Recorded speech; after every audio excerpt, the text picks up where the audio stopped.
Hello and welcome to episode 55 of the Red Leaf Retrocast. Theme is licensed soundtracks.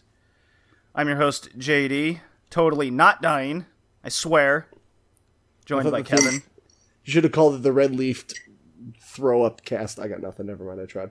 Red Leaf Zombie Cast. Red Leaf Zombie Cast, it's spooky time. Red Leaf Tonsil Cast. Yeah, it's close to Halloween. Tonsil Cast. Yeah. Ooh. Ooh, spooky. It is spooky month. Wait, do you have tonsillitis? I do not. Damn, it doesn't work. Chest infection, upper respiratory infection. Well, whatever. That has led to me coughing through the night and breaking fevers on the weekends. Damn. Fevers? As in, like, you had one, it went away, and then it came back? Correct. That's Damn. weird. That sucks. Yeah, it was not a fun time. But it's led me to play many video games, which we'll get into in a second. We got a nice little topic over shitty video games that have come out that have pissed off the community. Oh, Like boy. what? And then hey, we'll get there. No, I want to know now. You can read the agenda. Oh. We have an agenda? We're breaking the fourth wall. We have an agenda. Yes. Posted, you fool.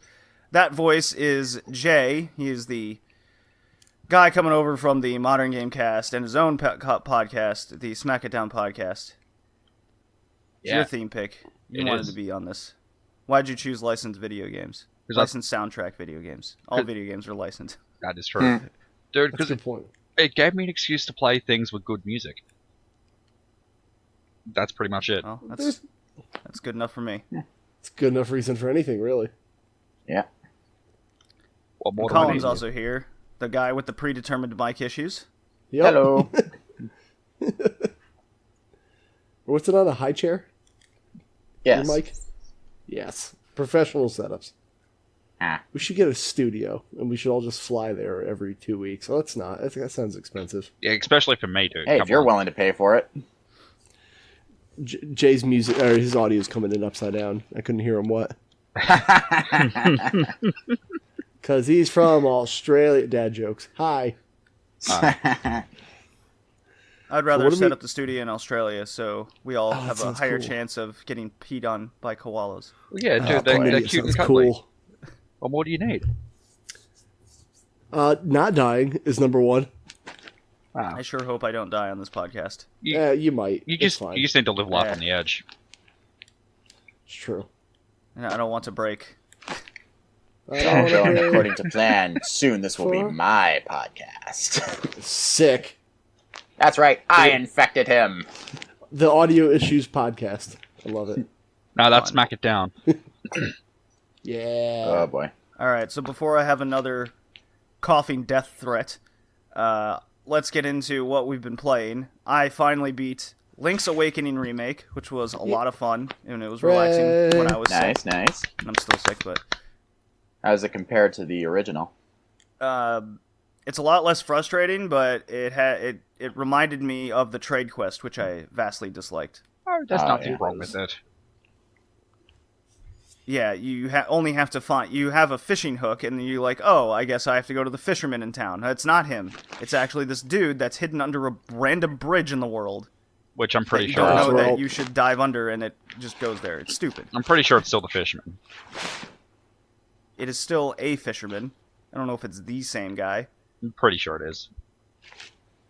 But you just have to wander around until you find like the random dude that needs the item, and it's once I got a walkthrough out for Link's Awakening, then everything was like peachy keen.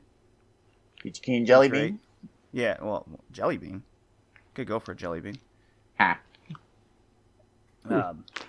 But yeah, it's a very nice and pleasant experience.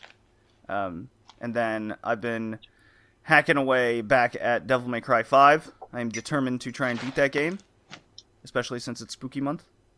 Ah. Cool. And I suck at it. Aw. Nothing I'm new not then. good at hack and slash games. Hi, kitty cat. Yes, keep me company. I have gotten good enough where I can get just about A and S ranked in regular battles, but as soon as a boss battle hits, I just get the shit kicked out of me constantly. Damn. Yeah, it's really hard. Now, if I'm the character V, as my cat hits the microphone, I I found out how to play him. I'm pretty much playing him the best. He's the guy with the magic book, and he can summon the bird and the super cat. Excuse me. Question. Yes. God. Oh, Jesus Christ, this is a mess. Is V just Virgil? I don't know yet. Yeah, because Virgil's a character. Virgil is a retired wrestler from the WWF. Okay, so you need to get your facts straight. Okay, well, listen. Actually, no, but yeah, Well, I fix your just braces remember. while you're at it. Actually, it's a retainer. So, yeah, no, I thought Virgil was Dante's brother, isn't it, or is Nero's brother? No, it's Who's Virgil. his brother? Yeah, so it's Virgil. Don't act like it's not. We know things.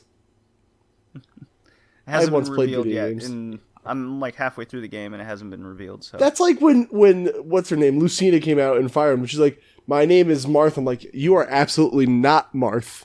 I know that because that is a man's name, and you Or are a lady." female. It's really hard You to are- tell when it comes to Japanese properties. This is a good point. So, all right, point proven. It's Virgil. But I'm still having a lot of fun. It's still my game of the year. It's just utter stylish beyond reason. I love the character Nico. She's just full of sass and all kinds of personality traits. And she's hot. She has all the personality traits. Yes. It is funny Okay. that every time you go into the store, she like stares at you with the glasses on. She kind of tilts them and then does the whole bend over thing, and you're like, is that necessary? Yes. Totally necessary. It's for the plot. Jay, very- we did not review that game justice. Well, you didn't play Unless- much of it at the time. Got I him. only played like the first hour, Yeah. and I was like, man, this game's awesome. And then I suck at it, and then Sekiro and other games came out. So, Which you also sucked at. What's- well, Sekiro is just hard. Colin can attest to how difficult it is. Yeah, but I still beat it. Well, you're have better you at tried the game just than me. have you tried just getting good? Like Yeah, you know, Yes, like I how have. people made Dark Souls. oh. Yeah, that's right. That's a good game. Trust me. It doesn't get good in the same way. Well, you know, both of them aren't good. Let's just put it that way. Well, they are good. They Hmm. are good games. Yeah. It's debatable. What else has everybody been playing? Colin's turn. As I proceed to mute my mic for the next whatever amount of time. And then Kevin can proceed with the cast. Terrible idea. Huh. Yeah, I haven't been playing very many games outside of the cast. The only one that comes to mind is Siren. Oh yeah. Yeah, basically, it's that one horror game I picked up at the Retro World Expo last year.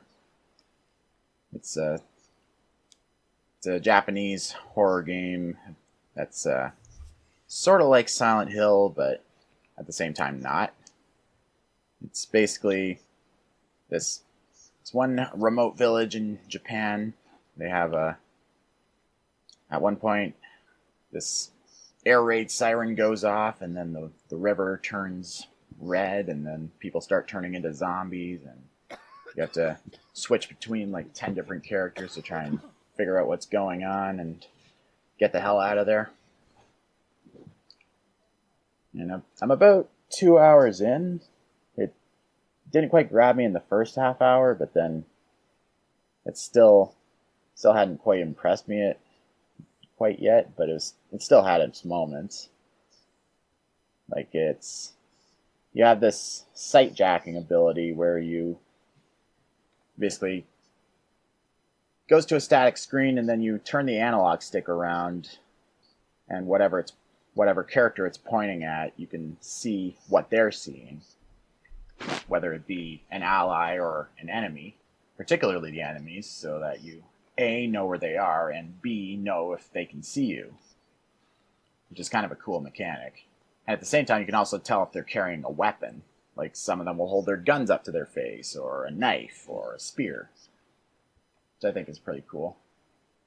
Neat. It plays a bit like Silent Hill, but there's more of an emphasis on stealth.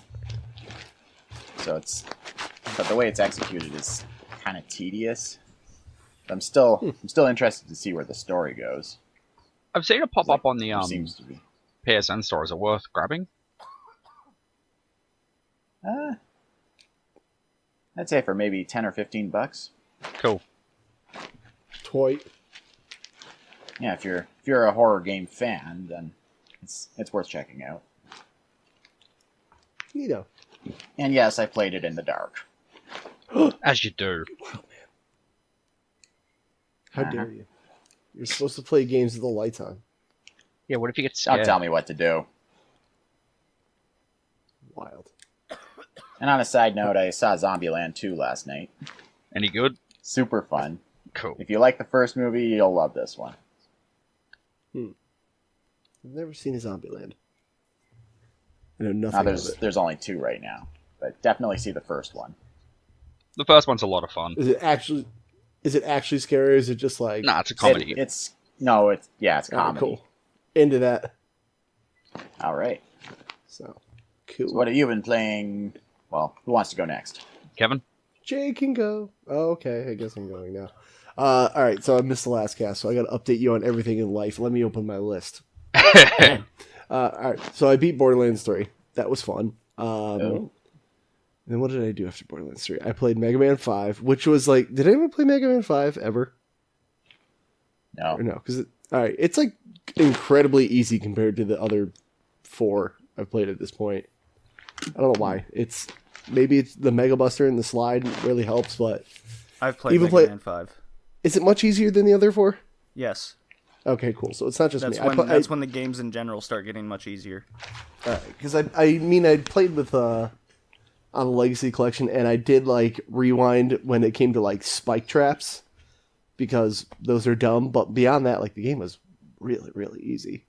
So all right, did that, and then my randomizer picked Men in Black on the Game Boy Color. That game was horrible, by the way, as expected. So quit that real fast, and then me and Tina were looking for a new scary game. We beat Resident Evil 7. That was cool. And then I wanted to play Metro 2033 because it's supposed to be scary. And it lost her interest. I'm still playing it. It's not scary at all, by the way. But it's good. I don't know. It's a good little shooter. It's based off a book that I ain't gonna read. What else am I playing? I gave up on LBX for 3DS because that game just overstayed its welcome. If I think I described before, it's like another one of those like WB Kids animes where everything in the world is caused and solved by a children's game of something. In this case, it's tiny little robots. Because, when I want to take over the world, my first move is buy these toy robots that can shoot missiles at each other. Pfft, whatever. Like, Yeah, I think you mentioned that on the Final Fantasy cast. Yeah, possibly. But there was one scene I got to where these people were trying to escape like a train, and there were these tiny, like inch-high robots walking towards them, like, oh my god, the robots, they're everywhere. I'm just like, just step on them. Like, Yeah, what are you really. doing? Like, yeah, I don't know. That game kind of got like overly complex and like changing parts out and just some bad. And then it got to a point where I was just doing the same thing over and over. It was like, here's a random person, fight them, and I'm like, I'm bored. So I finally gave up on the game. It kind of it goes through the whole series, which is like a 30-hour 3DS game about a children's robot. I was like 10 hours. I'd be like, all right, this is fun, but it's too much at this point. So I dropped that, and then I'm playing something that I posted in I put on Twitter the other day too. It's called SWAT Project Liberty for the PSP. And if you like the old Rainbow Six games, like the tactical, like you have 3 guys, you go in a room, search it out, and like actually, do things tactically as opposed to like you want a bro kick in the door and shoot everyone in sight. It's that really. So it's got like a 5 on Metacritic, but don't listen to reviews. Listen to me. I am the source of all knowledge. So there. I don't know what else have I been playing. I played Vector Man. And I tried to treat it like a roguelike and be like, all right, let's do a run and see if I can beat it. I can't. Don't worry. I don't know. What else have I played since I've been gone? Well, it's because Vector Man's hard as shit. Yeah, it is. I even put it on easy, and I got to like the 13th level, but that's it. Isn't there 20 levels? I don't even want to know. Oh, and the most fun thing I'm playing right now. Well, Vice City I'm playing with my buddy, but we'll talk about that later. Sure. And the last thing is a ROM hack. When I went to Retro World this year, I'm playing a ROM hack of Pokemon on the actual cartridge called Pokemon Flora Sky. It's I don't know. It's a ROM hack of Fire Red, Leaf Green. I don't know. It starts off as a normal Pokemon game with new maps, but like when we cut it the other day, our character passed out in front of a Darkrai, and it's just like, oh, you're in a weird dimension now. We're like, this got fucking weird real fast. Hold on. So yeah, I got to learn more about that, but it's a cool little ROM hack if anyone wants to look into it. So yeah, that's everything. Did I give you too much?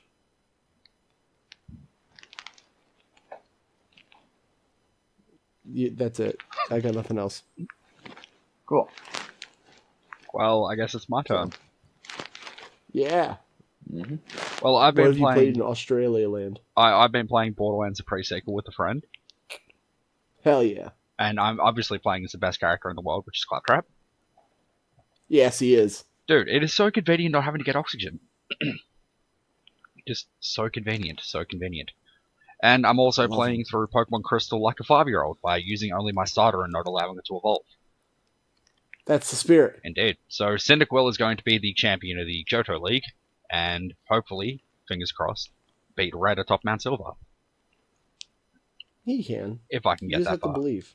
What was that? You will. You just have to believe in yourself. Believe in the heart of the cards. Yeah. I've got a feeling that I'm going to have to grind a fair bit to beat this 8th gym coming up, because they got a freaking Kingdra in there, but other than that, it's been relatively smooth sailing. A tiny bit of grinding for one gym, but that's about it.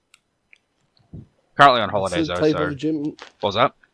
What type of gym is the 8th one in silver? Dragon. Yeah. And the Kingdra is a freaking bitch, and is a water and dragon type, like the Cyndaquil, which is not good. Teach a Thunderbolt. That'll probably work. Yes, I will do the classic thing and teach a fire type Pokemon Thunderbolt. It works. Trust me. Well, I guess time will tell. As soon as I get off the podcast, I will go try. Go get Thunderbolt from wherever I get it from. YOLO. Indeed. But no, I'm currently on holiday, so Pokemon other than has that, a like, lot I of- really haven't had much time to play games. Pokemon. Always good. Actually, I lied. Pokemon's not always good. Fuck Sun and Moon. I stand by that.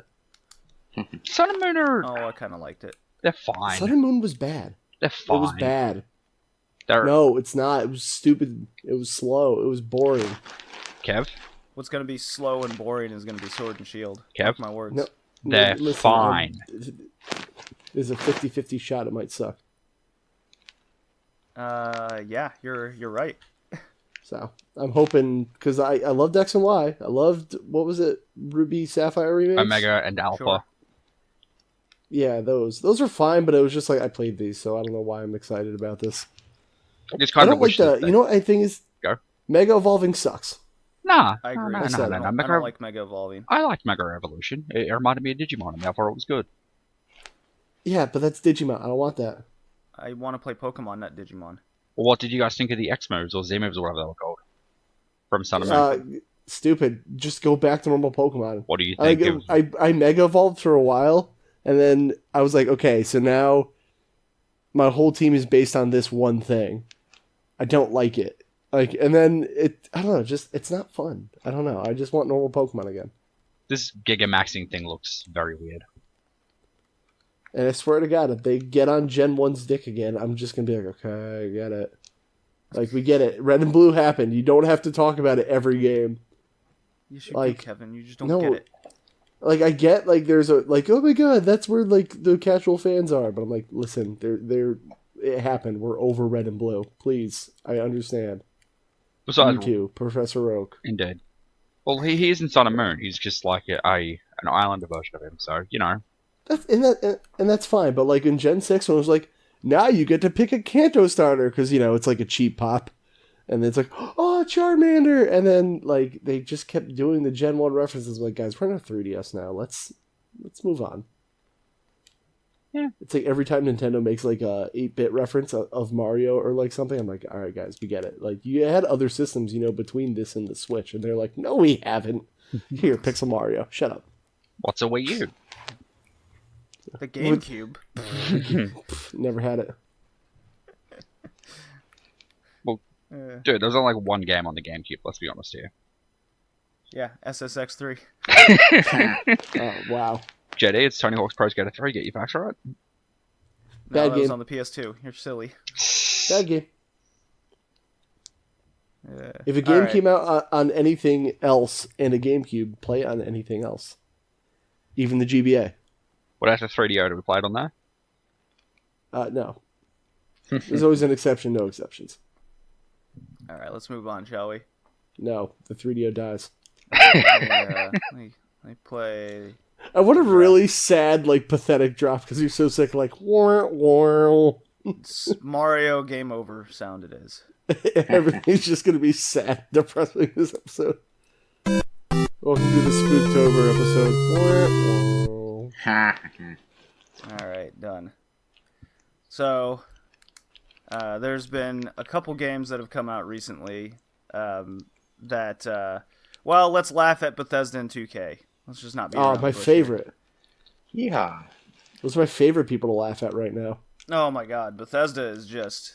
Holy shit. I mean, we've been saying it for years that Bethesda is a company that's just, well, overrated. Free pass. They're free pass. Everyone loves them because they do no wrong. Fallout 76 is just... You don't know how to play it. Get good. Exactly, and the bugs are features. You're just... Just like a Dark Souls game. They're features. Absolutely. This bad UI? No. This is you. It's just a feature. So, I don't know if you guys have seen the Fallout First website. No, No. because I was too busy laughing. Sorry. Okay, so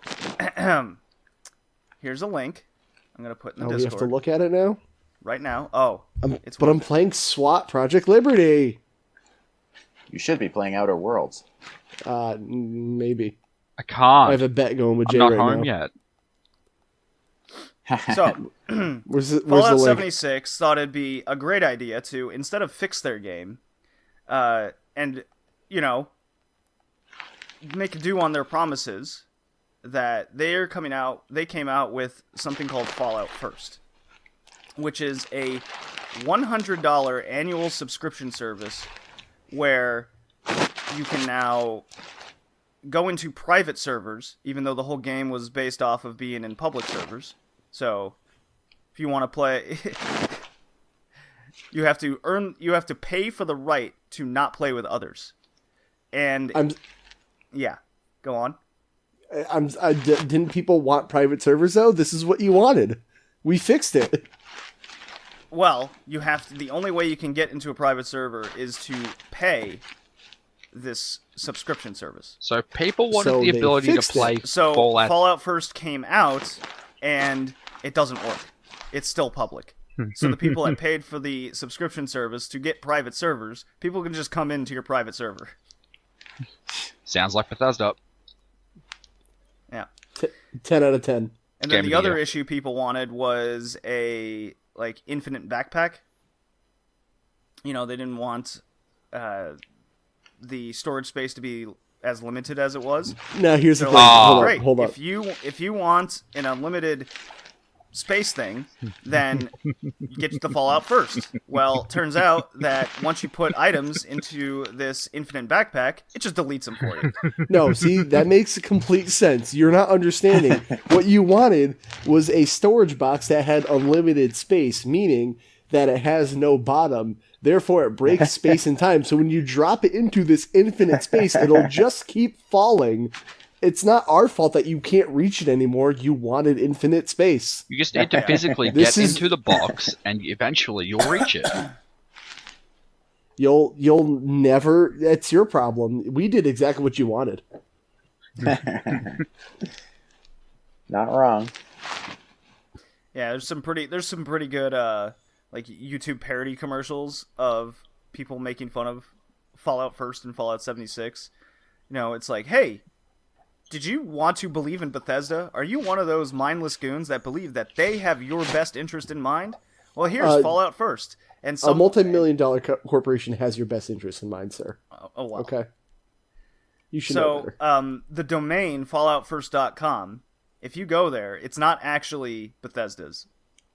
It is a fan who actually got it before Bethesda, after this had come out, and he made a parody of all of it.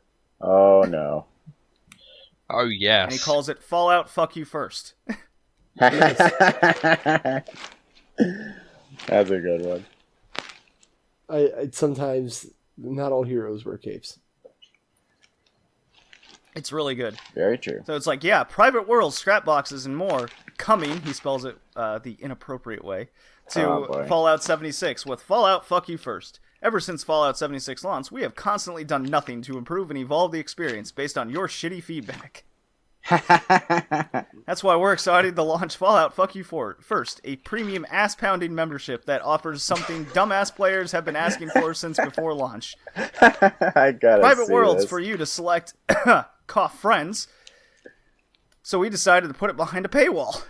In addition to this huge feature, Fallout Fuck You First also includes a host of pointless items, cult bonuses, and all of which you can find on my foreskin. Hi, hello, Consul Kev from the Associated Press. I have a question. Yes, Kev, go ahead. Why are you gamers so entitled? I don't understand.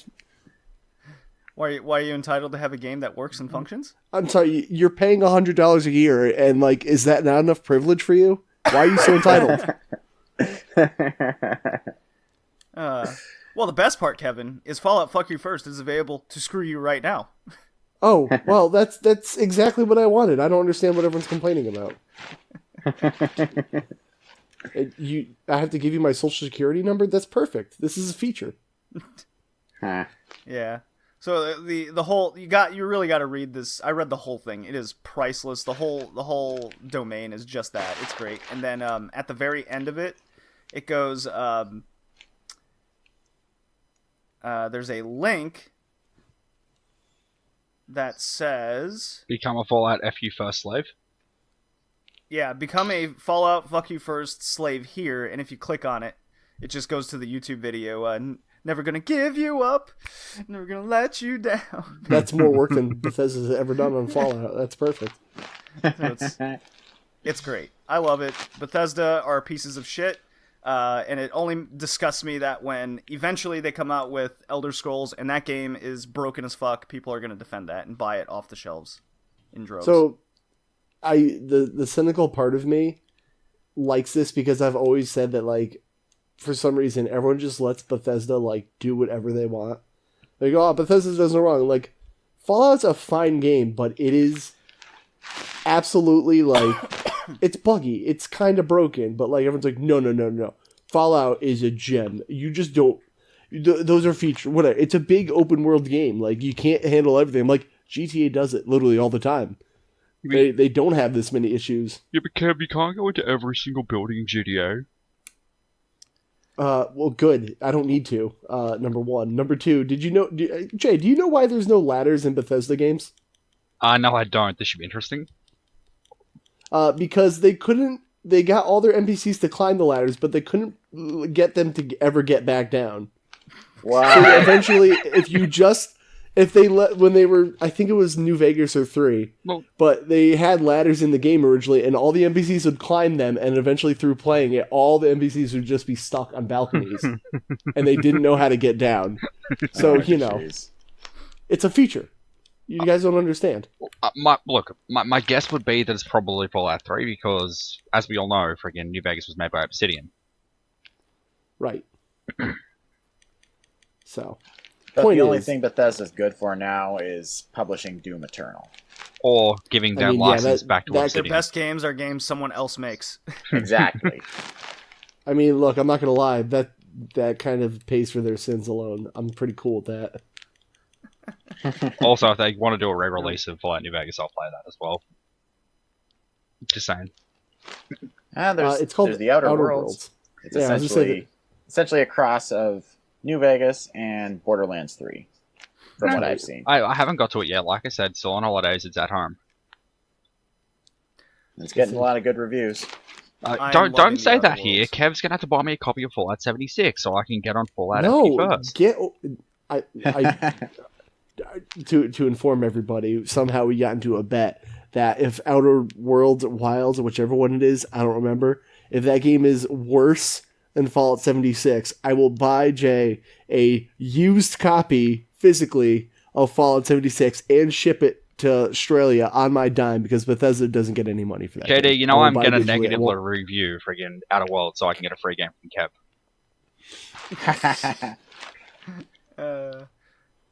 He should package that in with a used copy of Anthem. Oh my god, my friend. Listen. One of my best friends in life. I love him to death, but he is like Complete with peanut butter on the disc. there probably is, but like he is the guy that will argue with anybody for any reason just to be right. And we all like warned him like, hey, Anthem doesn't look like it's gonna be good.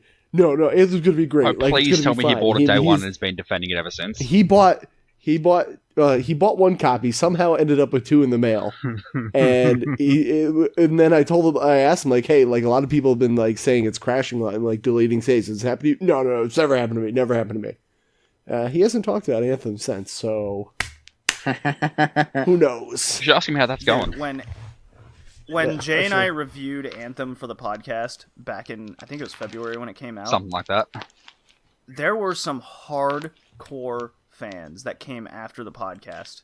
What? Well, Oh They yeah, have to there was justify some their that, there was $60. some that commented on the YouTube page. There was some that were DMing me on Twitter, being like, "Well, you're just overly harsh about the game. You just don't get it. It's really fun with friends. Everyone's playing it right now." I'm just like, "Shut up. Just sounds a lot Who's like playing a it? Who's Just playing it admit right now? it's shit. Who's playing it?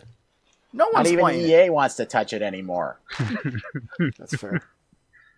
It's like Sounds- $10 at GameStop right now." JD, there's another sounds game like which work. we're just about to get into that people are defending as well. It's not broken. Oh my god! All right, let's just transition into that then. So WWE 2K20 came out. I'm so glad I And canceled yes, my pre-order. 2K is in the word. I'm so glad I canceled my pre-order. Me too. So I had a friend. I have had a friend. I have had a friends friend. once too. I have a friend, and 2K20 comes out, and this friend I have is a hardcore WWE supporter. Do I know Is them? the friend you? No, this is a guy. This is a guy I bowl with on Wednesdays. Ah. And he knows I have been supporting AEW to the point where when I go bowling on Wednesday nights, I get them to change one of the TVs to TNT during bowling. Smart. So Smart move. this guy at midnight, he's like, I got it digitally. I bought this. I got the deluxe Ric Flair package and all that. You know, all that shit. I think that was I last got year. it ready. Whatever it was. It was you got Edge and someone else's here, whatever. Yeah, this year on SmackDown Right. anniversary. Yeah, JD, where get your people facts aren't right. getting Edge's signature. At least he's being. Yeah, whatever. You don't need it. Stop being so entitled, you motherfucker. Like what? I paid for Edge's signature and I didn't get a signature. Okay. Yeah, well, why are you paying for somebody to write on paper anyway? You're He's the retired idiot. anyway, so he's busy. Yeah. True. You're busy being Vikings. You know, a good show. So he goes, Yeah. "Hey, when do you go to work in the morning?" I go to work at 7 a.m. He goes, "Can you wake up a little bit earlier and come over and play this? You have to see this for yourself." Because I was telling him for months that this game is going to be garbage, right? Yes. And then like I think it was just a month before the game came out. That's when videos started coming out over all the glitches and shit in the game. And I'm like, dude, this game's gonna be worse than I expected.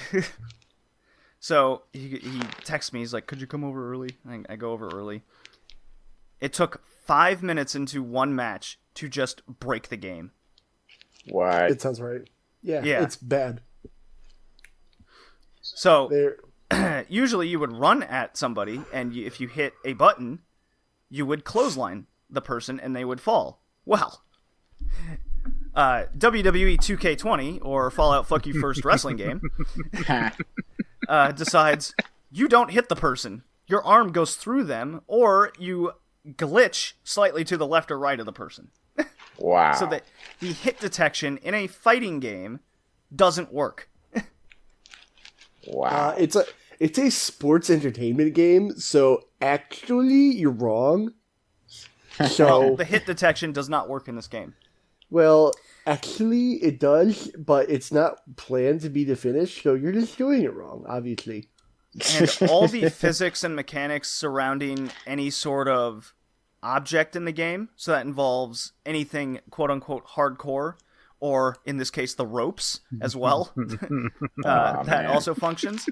It causes the game to just freak out at random intervals. It's a good And game. It's a good game. so I did like a suplex into the turnbuckle, and then the rope started going up and down, up and down, up and down, and then the ref disappeared. As so real then- wrestling happens, so yeah. Right, so that nobody could administer the count for the rest of the match, so we had to start over. It all went out sounds to- fine. Yeah, so I mean the list just goes on and on. If you there's Twitter accounts now dedicated to only showing glitches of WWE 2K20. My favorite has been a tables match with Mustache Mountain, in which Tyler Bates doing the airplane spin on somebody, and then their foot barely touches the table on the spin, and it just shatters into a million pieces. Well, it's a gimmick table. Obviously, it's going to happen. Like, come on, man. Jetty, my favorite one is the one where the referee breaks his ankles and proceeds to do things with Charlotte Flair. Oh, that's my favorite. Yes. And what does do things? Receive Felicio. She's figure eighting, and he like somehow like is on his knees, like checking on the submission, And like he's It rocking just back and scooches forth. closer and closer. Yeah. He just keeps scooching into her face, and the glitch is just like, oh boy, this is not okay. Andrade is going to be very upset with you. Yeah. There was another one I saw.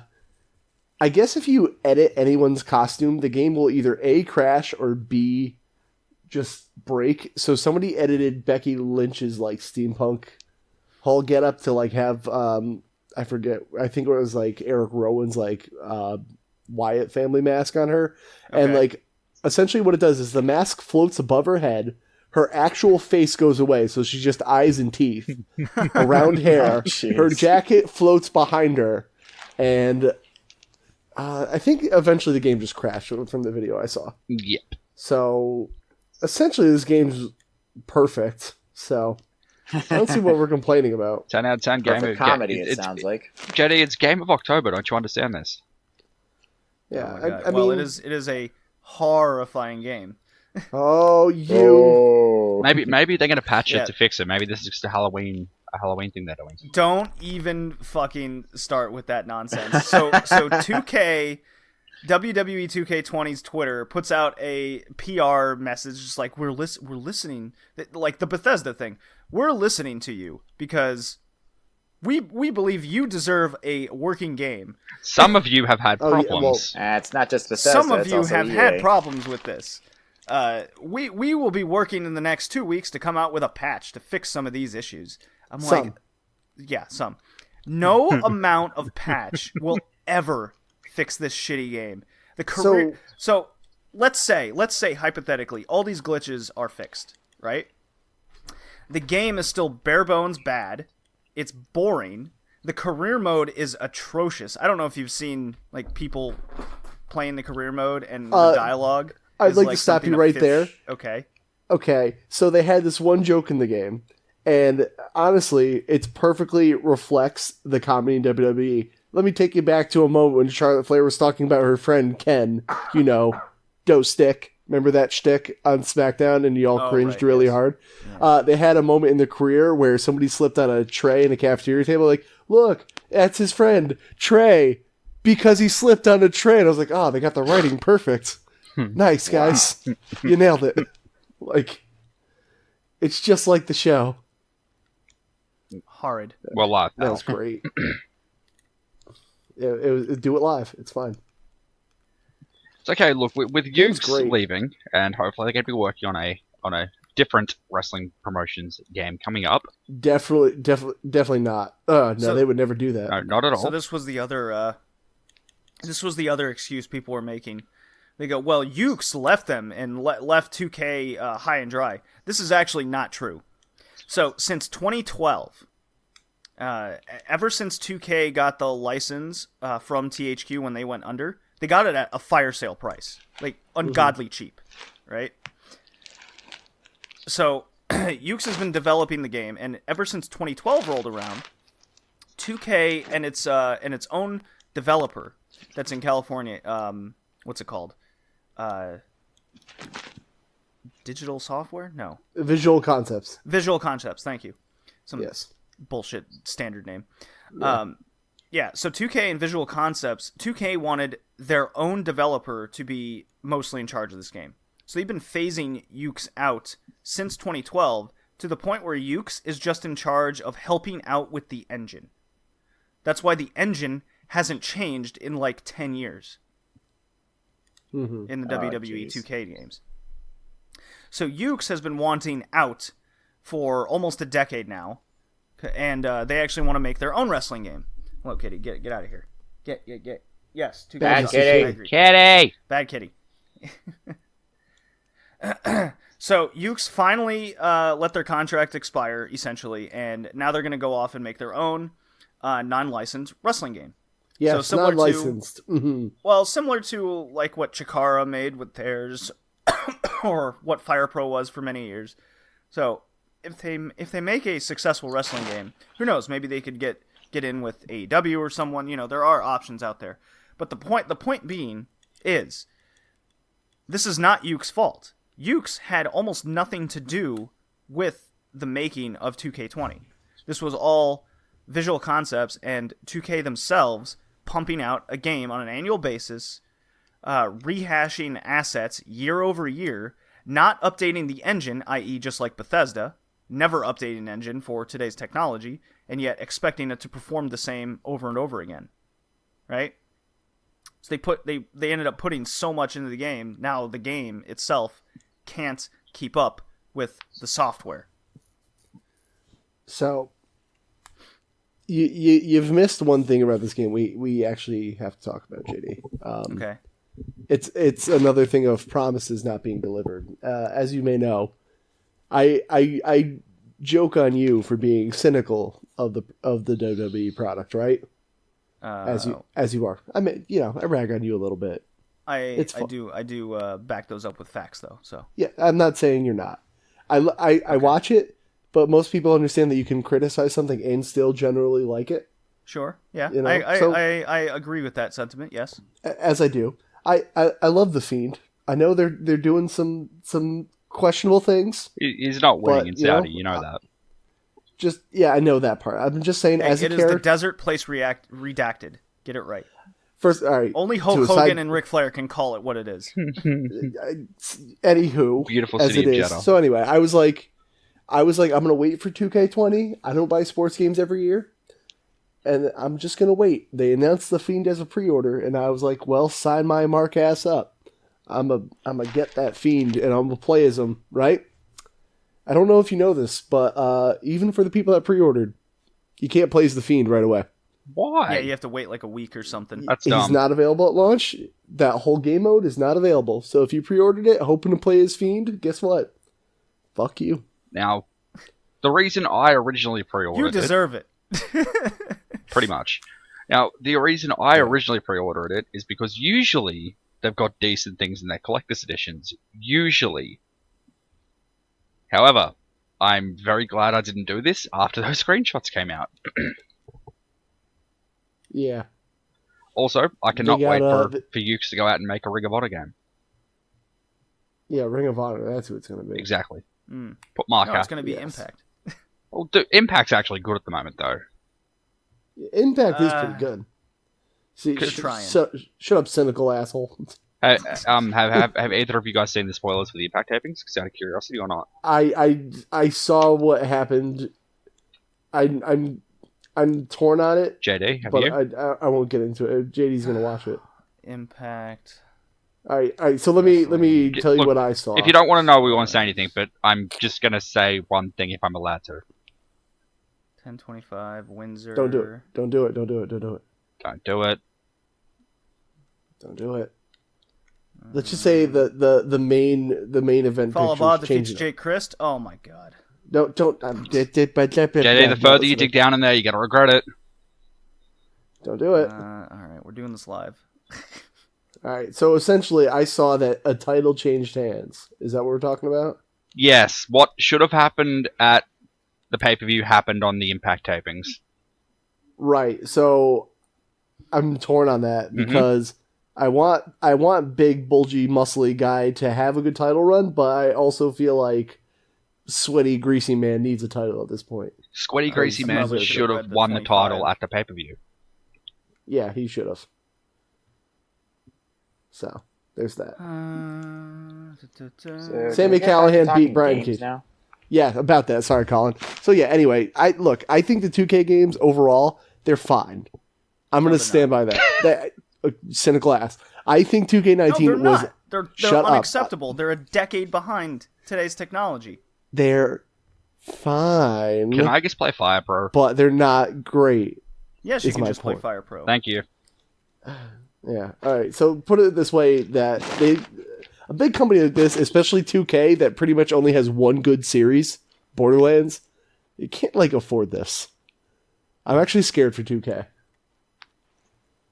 Well, 2K still has the entire NBA franchise, which they're pissing Yeah, away oh, with yeah, their slot right. machines and their basketball games. You mean Casino Simulator? Casino Surprise Simulator, Mechanics. Yeah, surprise mechanics. Right. all the best games come with surprise mechanics and Microtransactions. Yeah. Yeah. So That's pretty what, much that's what 2K is now. Yeah. 2K20 it's, sucks.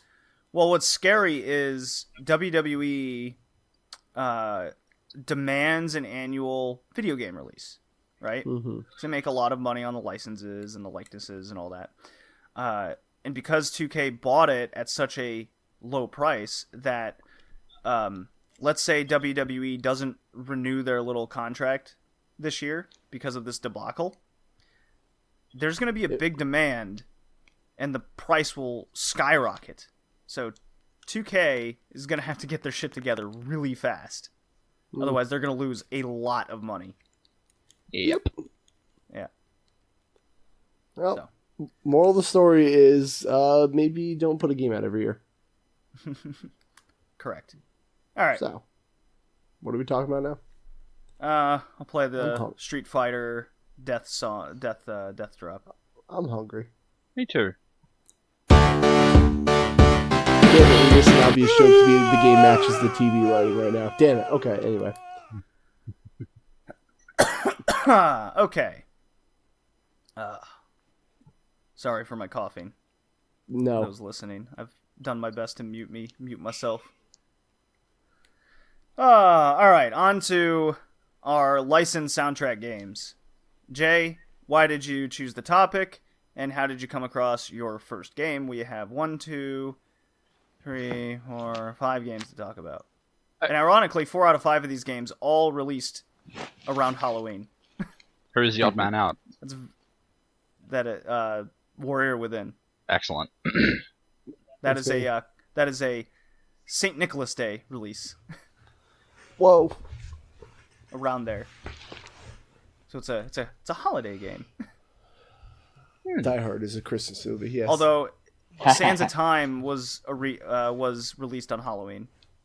So keeping More like up this. with it. Anyways, Jay, this go on. Spooks Take of it away. Time. Well, I chose this topic, like I said, because I kind of just wanted to go back and play Tony Hawk. But I just find it interesting to see what games out there would have licensed music and how they exactly fit the aesthetic of what the game's going for. If that makes any sense at all. Yeah, Tony Hawk needs ska music because that was popular at the time. Pretty and much. Skaters love them. They love their ska music. Yeah, usually, yep, pretty much, yep. Yep. Crazy Taxi needed music that was barely, music.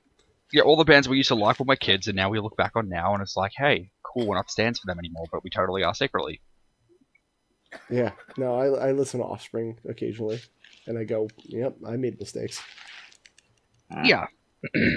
So, with the Tony Hawk games, because I chose Tony Hawk's Pro Skater 3, because I thought it would be interesting to look at the differences between the PS1 version and the PS2 version. Hindsight, I didn't get to do that. So, I already kind of stuffed up in that regard. But We did it. what was that? You made it. You did it. You did your job. I did my job 100%. Should have played the N64 version, nerd. I didn't know that was an N64 version, dude. It's expensive. Don't do it. Fair enough. So, quick question. Are we going through all the songs here, or are we just talking about the game and how the songs exactly fit the aesthetic?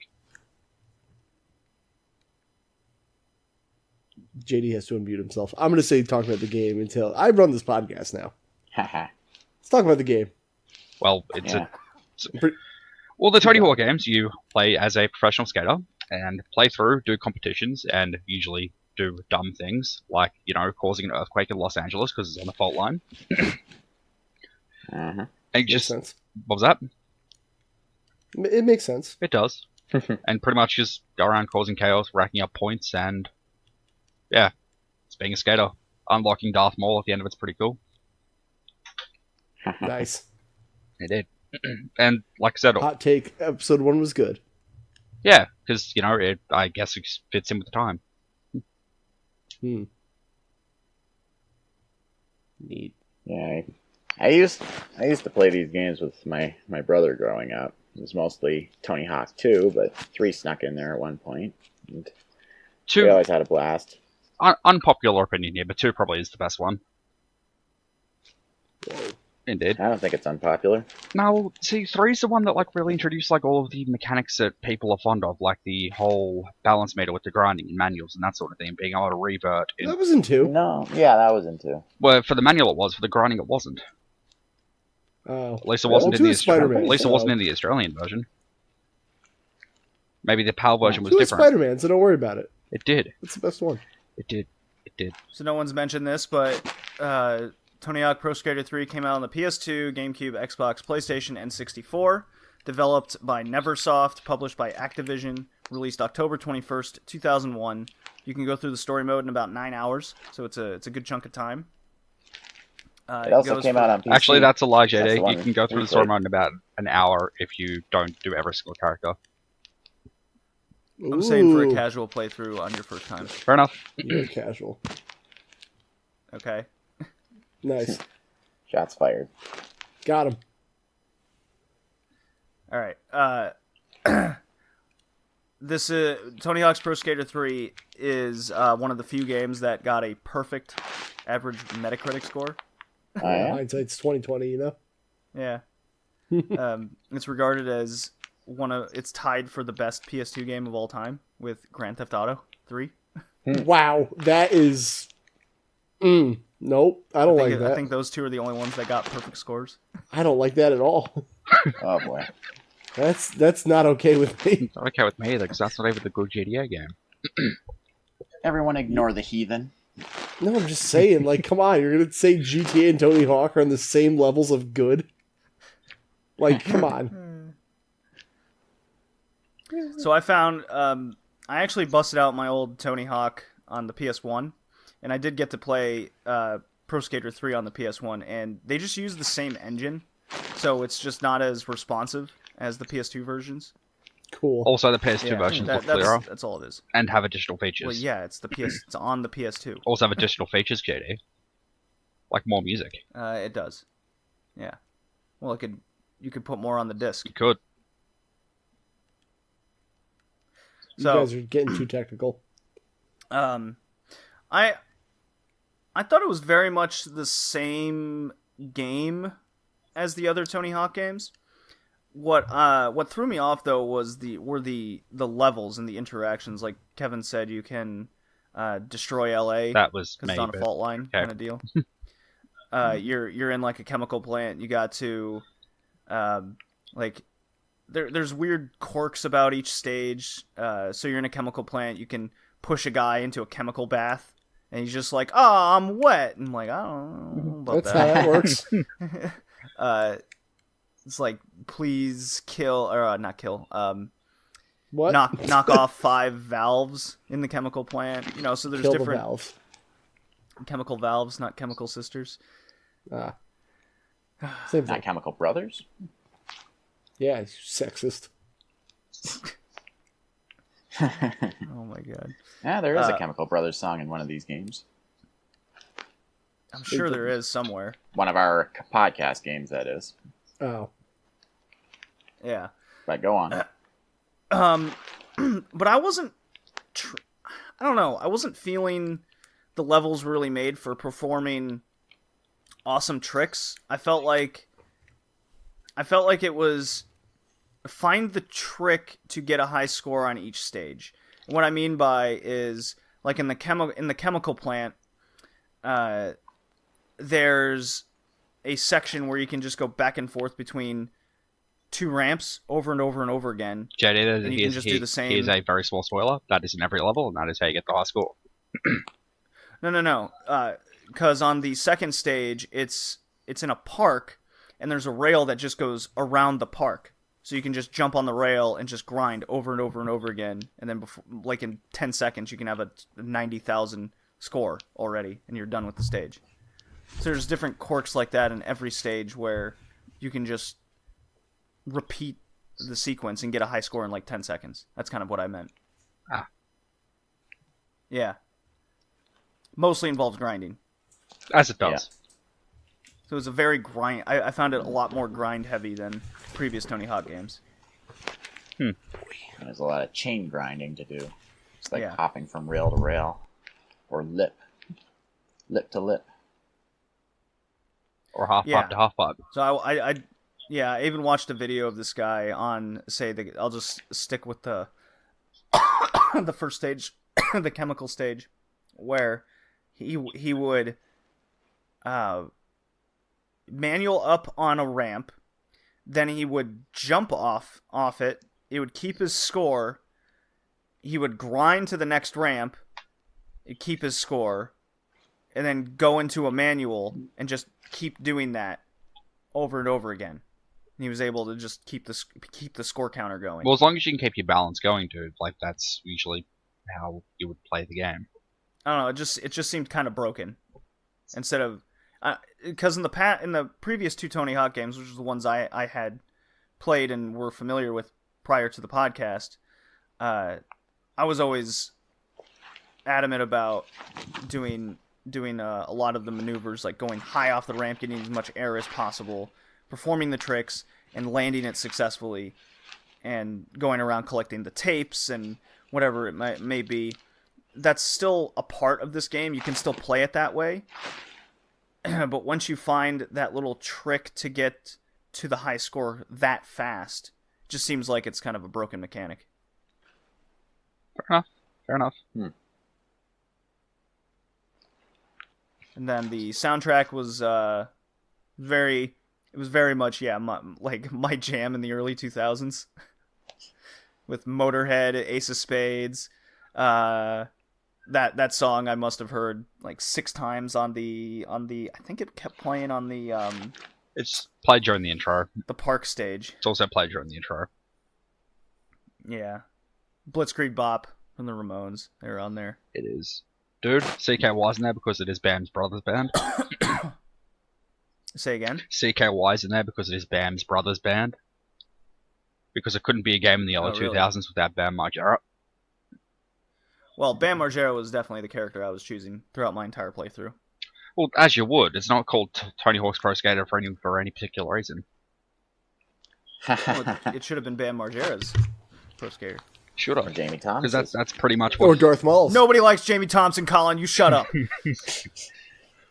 I did. The What about lie, Rodney you're a Mullen? Bam Margera fan. You should have picked Bob Burnquist, dude. No, that was my dude. That was my dude in the first Tony Hawk. Well, I got the second one. For some reason, he Don't wasn't in the say- third game, which doesn't make any sense. But he's in the fourth. Because he stopped being a pro after that. He just became like a okay skater after that one. Maybe. You got to have a certain star rating, you know. Dude, maybe they just couldn't put him in there. You could only have one person's hard with a B. It's probably a likeness thing. To be fair, he probably was like, I don't want to be in these games anymore. I'm gonna start my own pro skater games with blackjack and hookers. And then it was called In Triple fact, X forget the BMX. game. Nice. BMXXX, the best game of all time. Didn't we play that? We have not played a BMX Oh game. my god. No, we should play BMXXX. It's like It's like what a middle schooler thinks is like cool and edgy adult BMX game. JD, you should do a Get to- BMX game and play like the Dave Mirra, Matt Hoffman's Pro BMX, and then BMX Triple X. All right, next theme. Got it. What have you done? Suggested you content, dude. But Pro Skater 3, Tony Hawk's 3, I rather enjoyed it. Just wanted to make a comment over just something I discovered while I was playing it. I really liked the soundtrack. It was definitely my jam in the early 2000s. That's definitely the theme for this cast. I know. I enjoyed this one, but I wasn't very good at it. I mean, I used to be super good at these games, but when I started up this one, I wasn't doing very well. Of course, that may have to do with the fact that I played the Tony Hawk games mainly on PC way back then. Wait, really?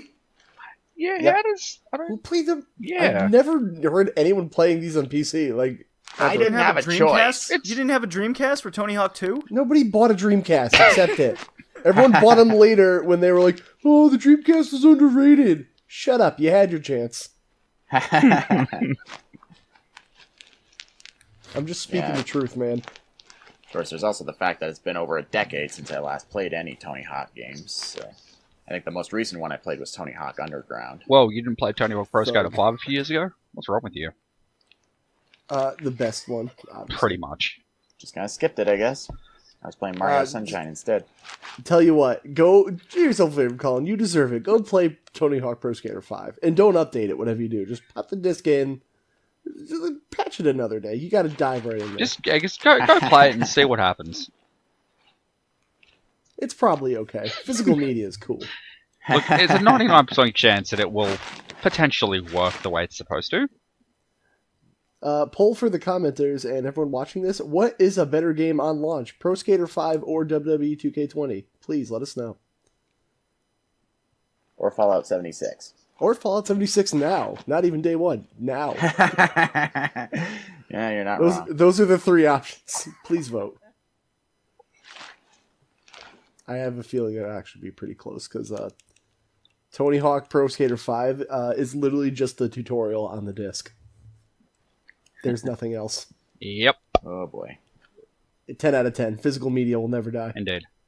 Who needs patches? Who needs to make a game when a They license just is can't help expiring? themselves, can they? Yeah. So, all right, cool. Yeah. Tony Hawk happened. Yeah, I give this one a pass, even though I'm not very good at it, but it's still well made. Samesies. Cool. I'll also give it a pass. Sick. Kevin, Jay? I don't personally like these games, but they're not offensive, so pass, I guess.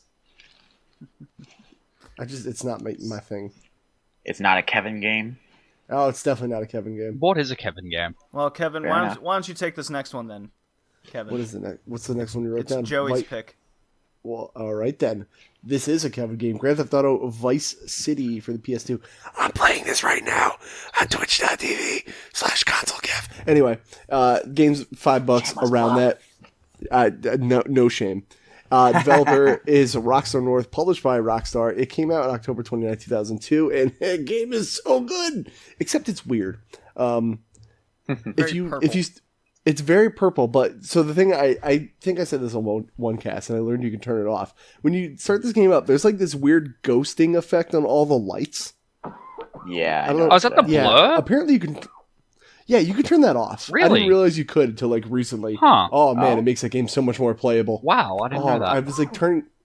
Anyone hearing JD die silently in the background? I guess ignoring him. I even forgot to mute it before yeah, No, that's hilarious. it's a rough time.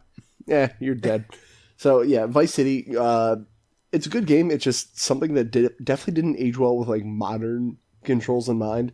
I think like circle is your attack button, which is like the last button I would have picked. If Yeah. you're locked There's a good selection. on with an aiming thing, you can What's up? use L1. Which I know is not You can really use L1 to exactly hit. a good button to use for shooting, Oh, but that's- it's possible to do. I thought it was R1. That's worse. Weird. Yeah, 'cause you aim with Yeah, R1, no, you can I'm, shoot with L1, which is weird, but yeah. Yeah, this game was definitely very Scarface inspired. So you're playing in Miami, a lot of cocaine running around. It's your typical GTA fare, but the one mission that I'm playing it right now and I had an issue with is there's this one mission where you have to fly a drone through a building. Talking about the I helicopter. forget what yeah, and you had to go up levels of the building Yep. and like collect these little things. And let me tell you, I had a third party PS2 controller I was playing with, Mad Cats. which had this weird. No, it was like some TTX brand because mine broke. You disappoint me. Budget. And the dead zone on these analog sticks made it impossible to do. So I literally had to find a first party controller just to beat this mission. You know, Oh man, the controls are not sensitive in this game, or they're too sensitive. I'm just going to say something that's going to annoy you here. You know that mission's not necessary to clear the game, right? Listen, I live my life out as I want to. Like, once you hit to friggin' Starfish Island and unlock the ability to actually purchase businesses, dude, if you just go by the printing press, clear that game in about 4 hours. Well, all right then. I learned that. Oh, there's another mission where it came in. You had to ride a helicopter and you were like sniping people from the helicopter. Also a problem with that controller. Yeah. So, yeah. I agree. Look, I'm not a perfect person. I just use what I can. So anyway, good GTA game. It just has weird controls. And when it comes to the soundtrack, I see we put it on here as having a memorable soundtrack. I mostly disagree because it's pretty much a soundtrack of one song for me, and everything else is just random 80s. It's Flock that of Flock Seagulls? the Flock of Seagulls song. That's the only game in the soundtrack that anyone ever talks about. I What don't about care Video about. Killed the Radio Star? That's in that. I don't like that song in general. I like it. But for me, it's like You can. for me, it's a talk radio station game. Yeah. Oh, the talk radio in every GTA. Oh is yeah. prime. VCPR is like the Dude, best I thing was- ever. Every car I'd get into, I'd always throw the channel Emotion 98.3. What is that one? Dude, it's got like REO Speedwagon. It's got Toto from Africa. Oh It's got, hell yeah, it does. I forgot. Oh, Okay, yeah. so it's Foreigner. 2 songs. It's got 2 songs in it that I'm I like, hell just yeah. died in your arms tonight. A good song, but it's no Africa. Don't get me wrong. Well, nothing's like Africa. Yeah. But yeah, it's if you go to the IGN article that I posted, because it's got all the radio stations there, the Emotion 98.3 has this like a dashing Cuban Fernando. His name's Fernando. This is Nice. Fernando presents Emotion 98.3, and he's got a rose and a dapper mustache, Fernando sounds collared sexy. shirt. Yeah, That's funny.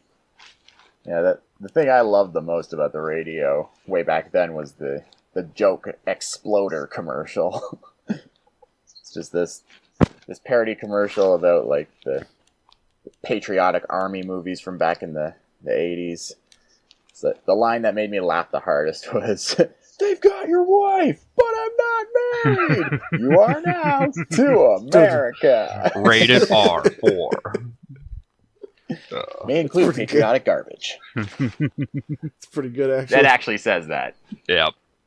but yeah, the Very- radio stations in the car like dialed it up to 11 in Vice City compared to Grand Theft Auto 3. They really went all out with the license soundtrack in this one. Yeah. Again, We GTA is just a good time. looking at all this. There's fucking V-Rock, which has Megadeth, Motley Crue, David Lee Rose. Wave 103 has nothing I recognize actually. Oh no, Alright, there's cool. there's Nena 99 Luftballons. Never heard of them. Unterschlagene Uschendag, ich Flaggen Volkswagen. I know the words. Yeah. Colin, you've heard 99 Red Balloons. You've heard Yes, the I English have. version, probably.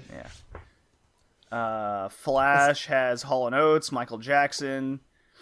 Let's see. Fever 105 has more Michael Jackson, Lionel Richie.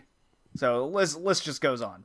It's, So essentially, it's a super realistic game because instead of playing like a bunch of songs, it plays like the same 7 on every radio station. exactly. Tight. Yeah, I really liked Vice City. I'm gonna have to look into that whole shader thing you can turn off Yeah, it's like Yeah, deep in me the too. options. I found it by mistake. because I didn't know that would actually vastly improved the experience. I found the missions much more fun in this compared to the whole mafia setting Grand Theft Auto 3 had. Oh, yeah? Yeah. Yeah. Of course, this game had a ton of controversy. Well, wouldn't be a Of Grand Theft course. Auto game without it. Well, what would be a Naturally. Grand Theft Auto game that takes place in Miami, which has a predominantly Latino and let's call them African American communities, where missions get you to gang warfare. Let's not beat around the bush here, and parents freaked out. And people said it. Yeah, people sued and said it encouraged gang warfare and. Don't forget drugs. Yeah, drugs. Read an article where there was a court case where a kid. You know what? I won't even go there. So I'm gonna blow your mind real quick, and Okay. put on my tinfoil hat for a second, even though it's been proven. Half of those articles aren't real. Rockstar has been they've proven that Rockstar's paid for bad publicity for GTA games to boost their sales. So Sounds about right. no, that's been proven. They do that. Especially when the internet was kind of getting big and is it PS2 era mostly. They EA paid used for to do that too. Yeah, they paid for parental outrage.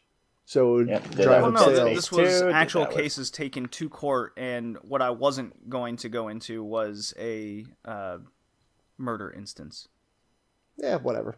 surrounding Vice City. in Don't murder particular. people. But yeah, Rockstar is on record busting up bad publicity on purpose. So, Lol. Of Yeah. course.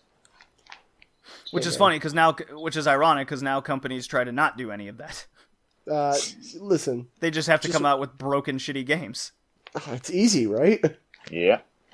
I bet you 2K20, going back to that, sold a bunch just so people would be like, I gotta see how bad this is. People are defending that game.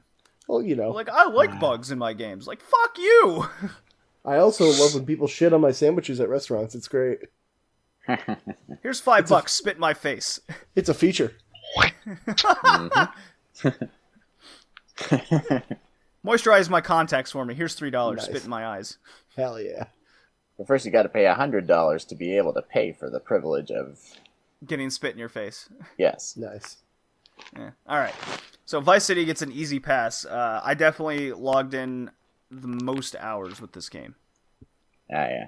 for Yeah. the podcast. One thing I really like Very about this addicting. game is the dialogue and voice acting is on point Indeed. at all times, which is really cool for a game that came out this early in the 2000s. Oh hell yeah! Really put me in the Halloween spirit. Really being wary around every corner of what minority was going to come after me next. Oh boy. Yeah. And I always like the visual style of the game. I mean, Vice City itself is beautiful to look at, and the cars are all nice and colorful. If it wasn't so crime-ridden, it'd be somewhere I would want to take a vacation. The machete is also, or not machete, the katana's the best weapon. Yes, Dude, it I is. love the katana in this game. Coolest weapon. Why use guns when I have katana? Did anyone have a favorite car they like to Pink. jack a lot? Pink. No, I think you Not said Halloween, car. Which car? No, it was the pink car. All the gangsters had it. Oh, the I don't Yardy really remember Lover? particular models. Yeah. The bouncy car. I don't know the name of it. It's fucking pink. The bouncy car? Yeah, that's the one. Yeah, the Pink Yardy car. Lobo. Thump. Oh no, sorry, it's a Voodoo in this one. It's a Gesundheit. Lobo in GTA 3.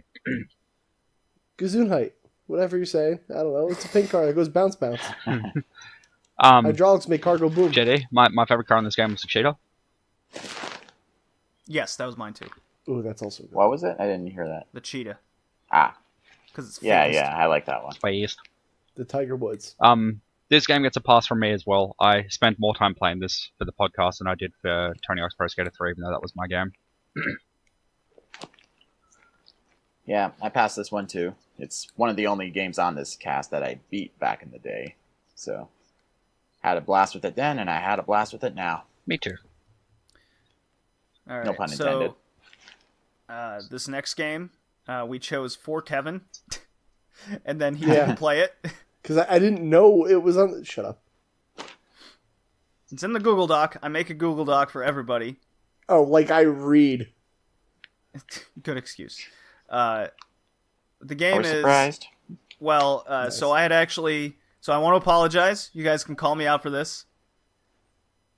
I read the release date incorrectly when I chose the game. JD, have you Didn't broken come out your in own rules? 3009? I broke my own rule by a month. Oh no. Blasphemy! Nope, that's it. It's just like Street Date. That's it. Now we can pick any game. That's it. There's no more rules anymore. Nope. No, It's no longer a you broke Retrocast, your JD. rule. You've stuffed up. Next read the cast, release date we're wrong. we're reviewing Borderlands 3. That's it. I called it. That's my game. no, that's already been reviewed on the Modern Cast. Too You bad. can't tell Kev? me how to live. Kev, seeing as though you said you were the boss now, Do can your I own come on cast and then. review the pre-sequel? Absolutely. It's a Yes. retro game now. Shut up. I played it like 2 weeks ago. Sweet. It's retro to me.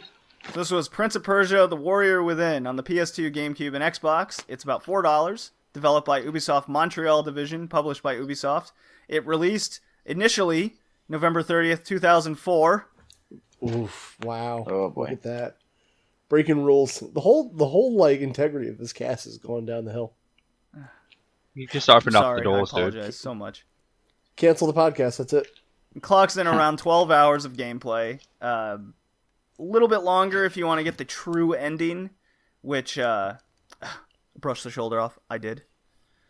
Well, you cheated, so I mean, nothing really matters anymore. I didn't cheat.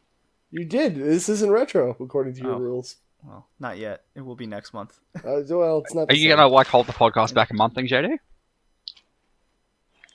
I mean, I could. Nothing's stopping me from not doing that. That's true. Just yeah, and then just retroactively going, ha! I was right the whole time. Well, look, just to put a Except just- for like all. go ahead. We've literally just said how it doesn't work anymore, so you'd have to do a lot of editing as well. Hey JD, just to timestamp this, it's currently Monday, the 28th of October, 2019 at 2:30 a.m. Sick. 11:30 a.m. over here, but whatever.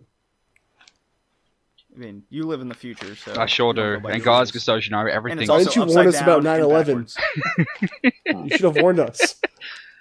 That happened while I was asleep. I'm And sorry. everyone has chlamydia. We discovered that as well. That's koalas, not everyone. Koalas. Everyone has AIDS. AIDS.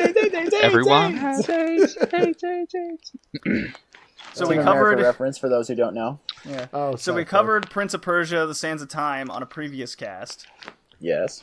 and how does Ubisoft follow up one of the most revered and highly reviewed and highly selling games that Ubisoft had ever pumped out By making Assassin's Creed. to their own date?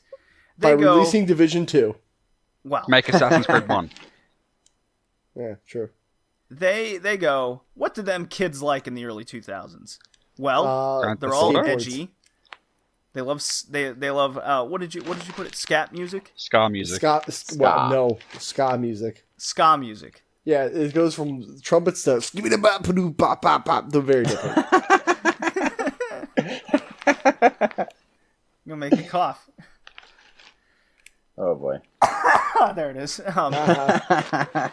So they thought, oh, how do we get a how do we change all of the nice Arabian, themed music and make it more ska and something all these kids are gonna go to, and how do we change the character from being a character to being this broody, no talky nobody? By Well, putting Go to Hot the Topic. song from the Scorpion King in it.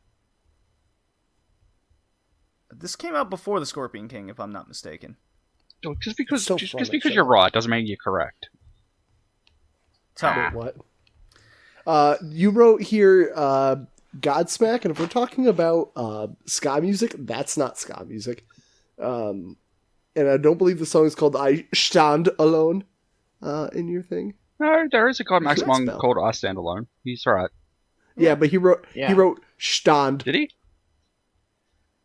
I see. I don't see At that. least maybe I typed it. So what? I lied. Probably. Big deal. I stand alone. Anyway, yeah, no, Godsmack's not exactly what I think of when I think of Prince of Persia. At all. Yeah, there's actually from what I read, there's only one Godsmack song in here. The rest is all original there's by two. Stuart Chatwood, a Canadian guy, by the way. With a name like that, no way. So actually, that's somewhat true. So Ubisoft and Prince of Persia Warrior then signed a deal with Godsmack to use 2 of their songs, Straight Outta Line and I Stand Alone. So they used it in the intro and the ending credits sequence. However, with a lot of the original soundtracks, the guys from Godsmack actually helped perform a lot of the original soundtrack music. That makes sense. It's very death metal guitar heavy. Yeah. This is the series' emo goth phase. Let's not beat around the bush. I feel like the cell shaded reboot was the emo goth phase. I mean, we did have to save a dead woman in that game. Memory serves. Listen, she was unconscious and she said she was 18. Okay. I mean, Oh boy. did you check her license? Didn't come up in conversation. Sorry, officer. Did you take a blood test? Yes. I mean, not legally, but Okay, gotta make sure chlamydia free. You know what I mean? Well, yeah, you don't want to be caught with your pants Speaking down. of not being chlamydia free, the main bad chick in this game is definitely Oh no. she's definitely contracting some sort of disease. Who goes out on a battleship in the middle of the ocean in a fucking thong and she clearly has sex with all of those skeleton dudes. As you do. Oh boy. She is way too sexual for her own good. So, chlamydia confirmed? Positive? Yeah? I'd say so. Yeah. And it's all not right. just her who's really sexualized in this game. There's also those female ninjas that come after you saying, "There is so much pleasure in pain," in this really sultry voice. Yeah, a lot of Gross. BDSM references in Warrior Within. Yep. Yeah. So, Jay, have you played Prince of Persia Warrior Within? No, I have not. I could not find it. Oh, that's a bummer. You missed It's out on a lot of literally edge. in the bottom of every game store, like in the PS2 section. They can't get rid of You them. assume that my local shop actually has a PS2 section. I think that's fair. That's a good point. You assume Yeah, it's also Australia on has GameCube and video Xbox. games. That too. It's only like the highest selling console of all time, Yeah, so no. sorry You for me to see, assume. dude. Like where I'm actually from is a small town, and I have to order most things I get. And Well, I do that too. just 'cause I'm unfortunately, lazy, for whatever reason, once something goes out of print over here, it instantly skyrockets in price, and a crappy PS2 game can range anywhere from like $30 to $100. Wow. Yeah. Should just import it. Yeah, you should get a region-free PS2, and then you could pay all the like import fees. Like, dumb question: is there Sounds way actually better. a region-free PS2? You can mod any console to be region free. Well, you can mod it, or you could buy a developer system, which is probably cheap. Fair enough. It's probably cheap. So, despite this game's crazy edge and confirmed chlamydia, Nice. and lots of Godsmack. There may be an explanation for this game going so edgy. Is because in the original print, in Sands of Time, they had the original developer of the original Prince of Persia game on board, but for this game and its sequel, they didn't. So that would explain the big difference in characterization. Wonder if the I don't think sequel. it's just because all the cool kids were listening to Godsmack and Saliva back in the early 2000s. What a band name. That's another factor. I can't believe they went by that. Wonder if the Of course, it may Disturbed. also have been trying to emulate God of War, because its opening is very similar to God of War's, and Oh, 1,000%. Yeah, that's a good its reference. yeah. gameplay feels very God of War and Devil May Cry-ish. I actually liked the way Warrior Within played a lot, especially with the wall Yeah. run attacks. Yeah, it's still got all like the parkour stuff from the original game, or from Sands Yeah. of Time, really. And So- that was really good. Yeah, a lot of the gameplay mechanics that you really loved, I thought they were improved in Warrior Within, and I really like the puzzles in the game as well. Yeah, a lot of edge dreary feeling, and the enemies were kind of, hit and miss here or there, but the combat was lightning fast. I really Yeah. enjoyed it. It was a lot deeper than the first game. Oh yeah, absolutely. You never felt like you were performing the same move twice, kind of deal. Mm-hmm. You actually wanted to perform certain mechanics much better and faster. Yeah. And if you collect all of the health upgrades and get the water sword, so it's just you can see the areas that you need to get. There's only 8 of these upgrades to get through the game, and they're not hard to miss. And that'll get you the true ending, which is fight the Dahaka, the shadow demon thing that's chasing you. We never mentioned the plot. Basically, the prince, because of the events of the Sands of Time, is now being chased by the guardian of the timeline, the Dahaka. And I guess because of that, he doesn't get much sleep anymore, which is why he's now a total edgelord. Same. So now he's journeyed to the Island of Time to go back in time and prevent the Sands of Time from ever being made, so the Dahaka will stop hassling him. Yeah, he does not go to Australia. That is not the Island of Time. Are you sure? Despite all the animals that are there that'll say otherwise. Right. So all the animals in this game try to kill you, do they? I mean, everything in the game tries to kill you. Point taken. The only animals in there are crows, but they try to kill you. It's sounding more and more like they Australia. even combine to form a big black smoky glowing-eyed thing with a sword. I totally lost my train of thought on that. No, that's fine. So yeah, Warrior Within is... It's not my favorite Prince of Persia game. That actually goes to the... Nice. My thoughts exactly. I agree with you 100%. You make good points, but I just can't agree. Oh no. Yes, JD. I also like Godsmack. I think JD said it gets a pass. That's what he was going for, probably, right? Someone check his pulse. Is he dead? Yeah, I just wanted to mention I did actually play this one Third game back is when my it favorite came Prince out, of Persia game. and I beat it, but I didn't get the true ending. In fact, I still have my old save files on my GameCube memory card from all the way back in 2005. Whoa. And I feel so old now. Neat. And fun. And by the way, this is another Canadian-made game. Wait, we didn't mention the other one, but this is one of 2 Canadian-made games on this game or cast. So we're really putting the red leaf in the Retrocast this time. Whoa. We got meta. Haha. Way too meta. This is a disaster. Same, JD. I agree. I hate you guys. I hate you, Kyle. Interesting hot take. Thank you. Yeah. All right, pass. Easy pass. Although, don't play the GameCube version because there's a few problems with the music. You should never play the GameCube version of any game. It's the one I have. So this game's my pick. It's a game near and dear to my heart. That hopefully doesn't stop during this podcast. It's Twisted Metal 3 on the PlayStation. It's a cheapo. It's $5. Developed and published by 989 Studios. I don't think they exist anymore. In our hearts. Released on Halloween in 1998. So very, very timely. Very timely. Yeah. This is the 21st anniversary of the game, essentially. A little more enthusiasm there, kid. Come on. Clock's in around 3.5 hours. I'm trying to live over here, Kevin. Who needs Not good enough. Really struggling. Do better. There's about 8 stages in the game in Twisted Metal. It continues on with the same formula from Twisted Metal 1 and 2.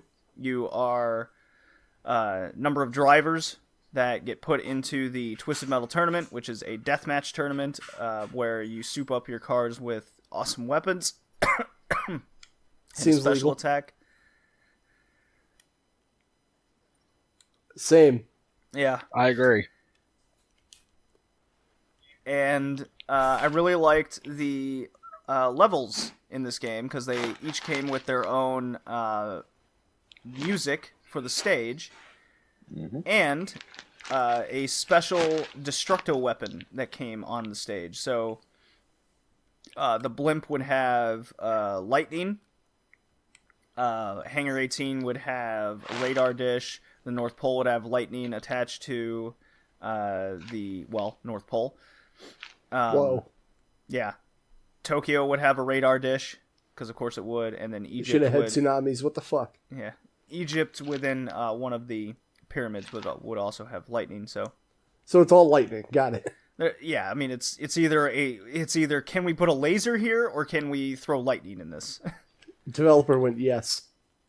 Sounds like Painkiller. Yeah, the blimp also had. There's also some, like instant death areas in certain aspects. So the Tokyo stage has a giant fan that you can destroy the grid for, the grating for, and then if you just jump into the fan, it'll kill you immediately. The blimp has the blimp exits where you just fall out of the blimp and you die. My least favorite stage is probably Washington D.C. just because you're in front of the White House and you're just driving along the lawn. The most patriotic thing you can do. The what? The most patriotic thing one can do. Just drive along the White House lawn. Well, while practicing your Second Amendment rights in your vehicle. Well, I suppose you're right. Same. Again, you make great points, but I have to. So I wish Joey was here for this one because this was our like game of choice when we were kids. We'd play this one. We'd have house rules for different levels, especially the Tokyo stage, because you're driving on rooftops, and in between the rooftops is big gaps, and if you fall in the gap, turns out at the bottom of the gap is lava. makes sense. And it'll slowly take away your health for the car, and if you stay down there too long, you'll die. Well, one of the house rules was we'd only use ricochet bombs.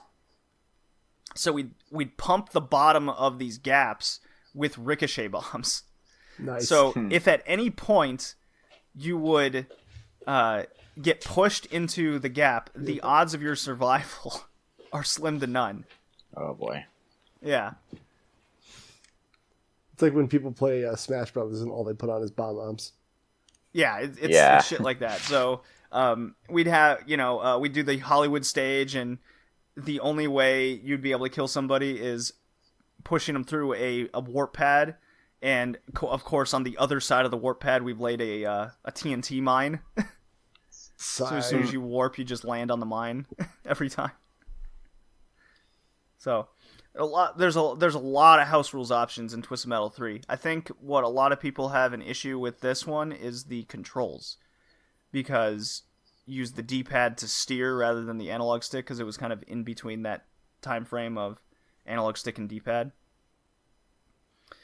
And a lot of the special attacks are triggered by certain button sequences on the D-pad. So, like left, right, up will get you to hop your car up off the ground.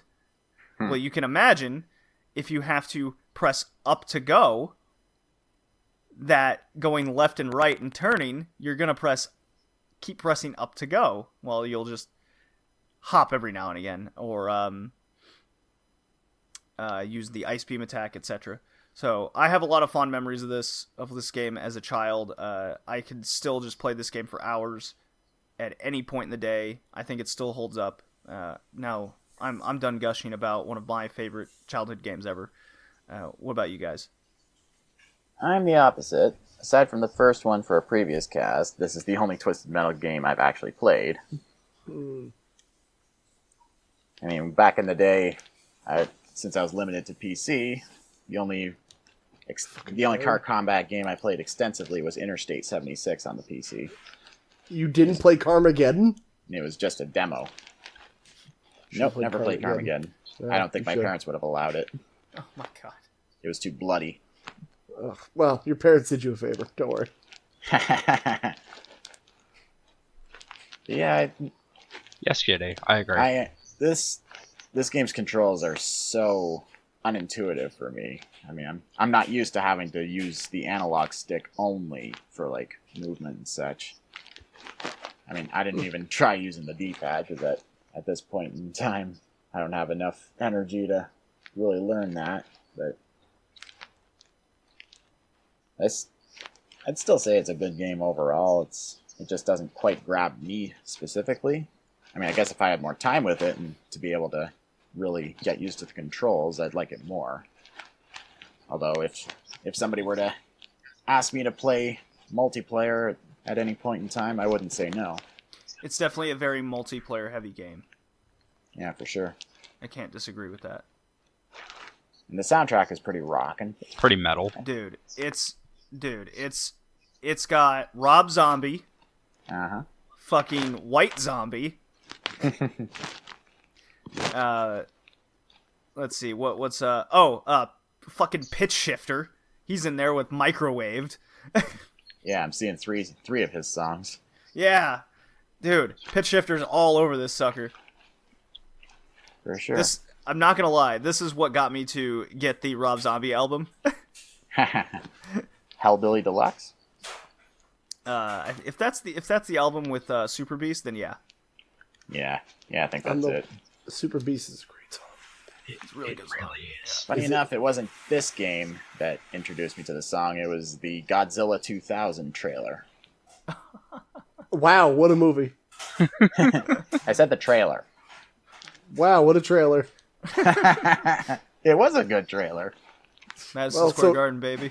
Wacky as hell. Dead Island also had a good trailer, but we tried. Yeah, well, yeah, pretty much. Yeah, it was off Hellbilly Deluxe. the album. I even have it on my iPod to this day. Well, it's a great album. But yeah, no, this gets a pass from me too. Like, playing it as a kid and going back to play it here as well. Like, it was a lot of fun. And like you guys were saying, it's a perfect party game. Yeah, for sure. This is my idea of a party game, like He said hardcore. potty. Yes, potty game.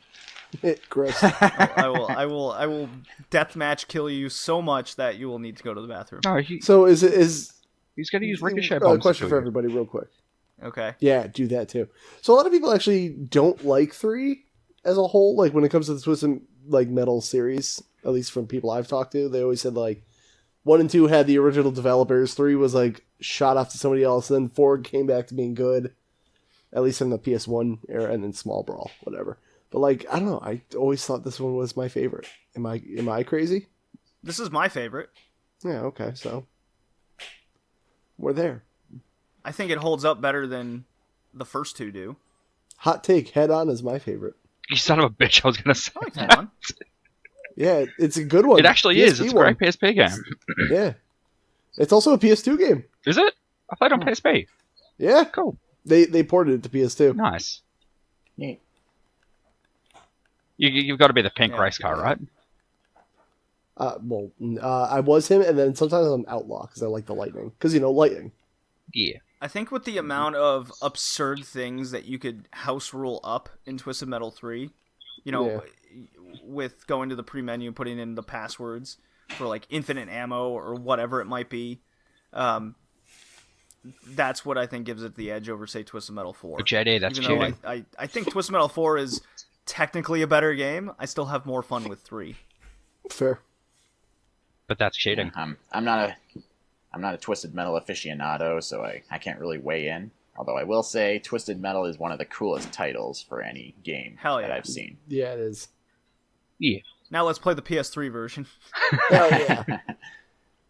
Isn't that one's okay? It just has weird controls. I'm not gonna lie.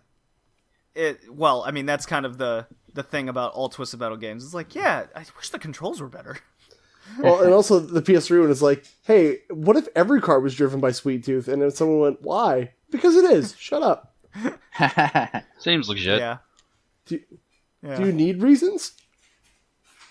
Yeah, I got that game in a bargain bin for like 80 cents.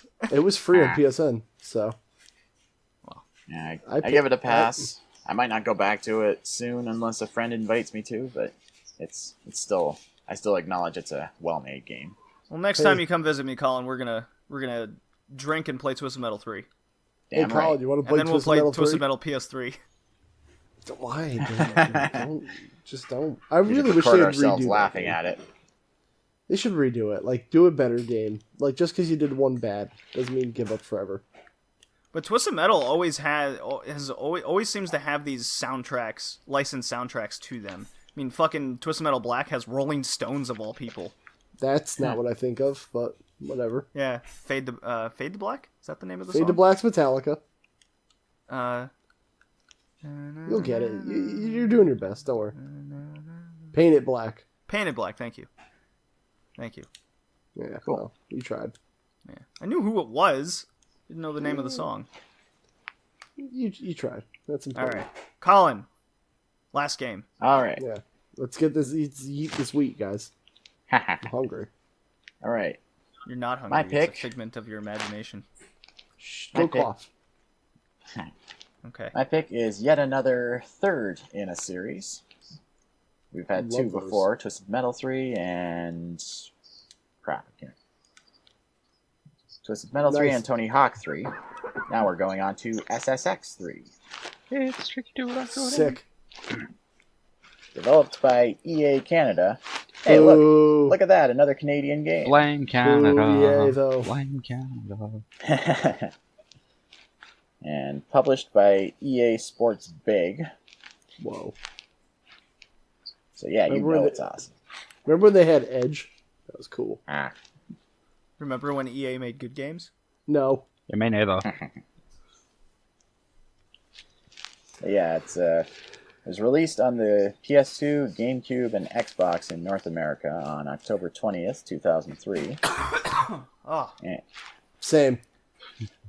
I that one object. felt better. The cough cast. Ha. And it was released also in the EU on Halloween 2003. Ew. Bit weird having a snowboarding game released on Halloween, but whatever. Winter is coming. There you go. That's the reason. Whoa. Ah. References before their time. Yeah. Yeah, there was also versions released on Game Boy Advance and Gizmondo, whatever the hell that was. Ah, my But favorite. phone. Yeah, no, it But- was a handheld. we're not here to talk about those. I'm not as Oh, we cruel as are. Kevin. Listen, Nightfire is a good game. Yeah, when it's not on the Game Boy Advance.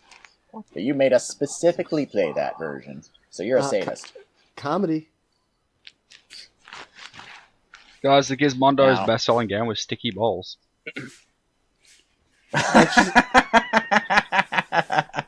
That's That's my Just best-selling Tuesday. Wow. pickup line at a Just bar. You know, just call it Tuesday. Wow. hey girl, ever seen a Gizmondo? Whoa.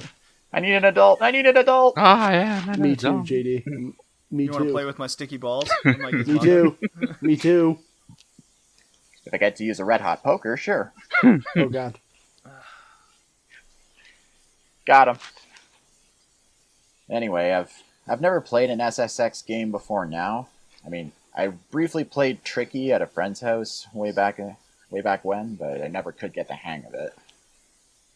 And up to now, the only snowboarding games I've played extensively are 1080 on the N64. And Sean Palmer's Never Pro played Snowboard. Avalanche on the GameCube. And X Games Pro Boarding on the PC. My brother and I both love that one. That doesn't sound like Minesweeper. Ha. I did Ever played briefly a play Cool Cool Borders Borders game? at A&C Games at one point, Okay, but there you go. that's pretty much it. According to Wikipedia, there were plans for SSX 1 and 2 to give the player the ability to explore the mountain, but they were never implemented until this game. And this Correct. one was meant to be more of a pick-up-and play experience by the developers. And apparently EA Canada managed to get Henry LaBonta, who is an Oscar-nominated visual effects designer, to work as one of the art directors. And for those who are curious, the movie he worked on to get that nomination was Twister. Twister. That sounds familiar. It's a tornado movie, It dude. came out in 97. Yeah, sounds like old people movie. Ah. You know, JD, your opinions are just too hot for this cast. I need you to calm it down, all right?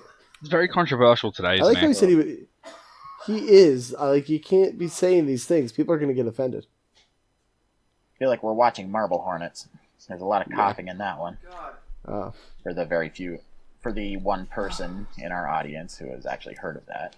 I've heard of it just now. My God, I went lightheaded on that one. Well, cough less. What do you want me to tell you? Yeah. Now, for me personally, this game is already pretty good at hooking my attention. I mean, it's got a really good visual style, and the soundtrack fits really well. The controls are largely tight and intuitive. It's just a really good take on a fantastical version of a snowboarding game.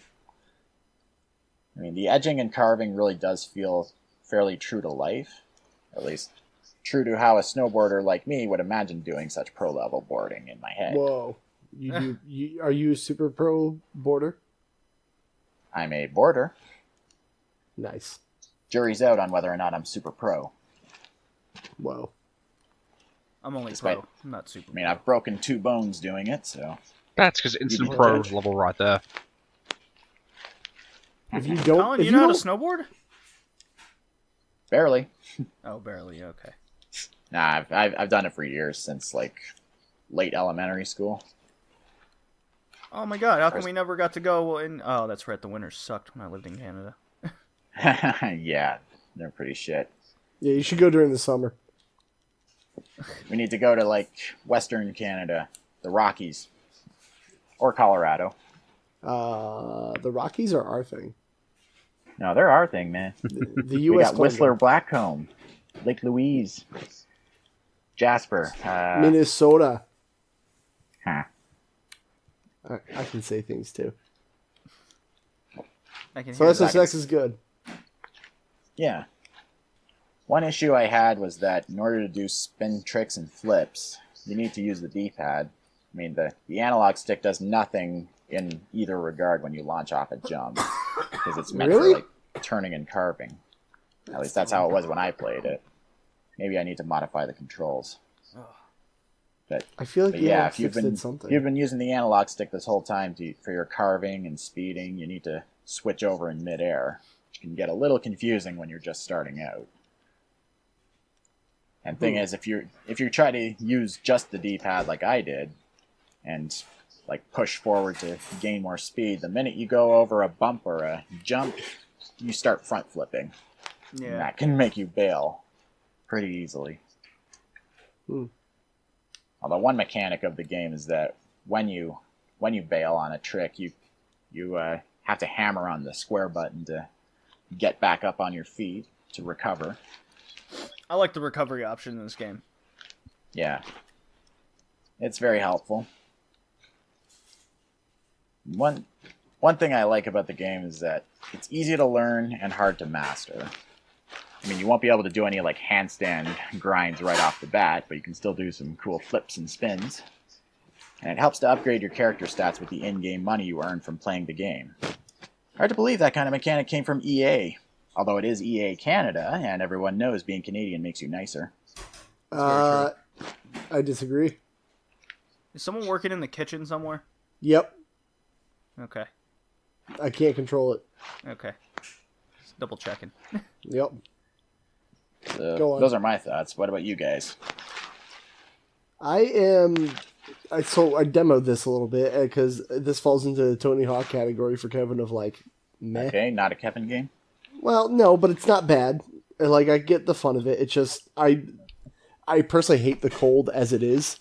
So like me thinking about snowboarding, I'm just like, oh, this sounds awful. Why would I want to go really fast down a mountain while my face hurts? It sounds That's why awful. you But need like a face mask and goggles. sounds awful. Maybe. Well, yeah, I like the game, but I'm not gonna like play it really ever again. Ever. Fair enough. Ever. Yeah. I'll probably play it once or twice. But, yeah, I enjoyed what I played of it, but I have no compelling reason to go back. I just don't do extreme sports games. So. Cool. Not Okay. a very radical dude, I guess. I'm just, you know what? Just what they call me, Mr. Vanilla. Well, you are from Connecticut. This is true. Everything in my life is a disappointment. You're right. Aha, okay. Oh! Hey, come on. Self burns. You're not the same from Cleveland. Oh, that's a good point. That is a factory of sadness. Oh, come Oh, on. boy. You're right. Jay, what'd you think? Still awake? Still conscious? I liked it. I liked it. Wasn't as good as Tricky in my opinion, but I still liked it. Why? Ooh, that's the eternal debate. That is the eternal debate. I did want to bring that up. Why? Personal preference, I guess. What about Tricky? What does Tricky do that XSX3 doesn't? Dude, Classic. No comment? Thanks, man. Alright, It starts up a new song whenever you get into tricky mode. well, that. That's true. And that song is catchy. But look, I don't know, dude. Like, which do you prefer and why? You just asked him the same question he asked you. What a cheap way to get out of it. I don't know. Like I said, it's personal preference. Yeah. So, I have very little experience with Tricky other than the commercials I remember growing up of them playing that song over and over again. Yeah.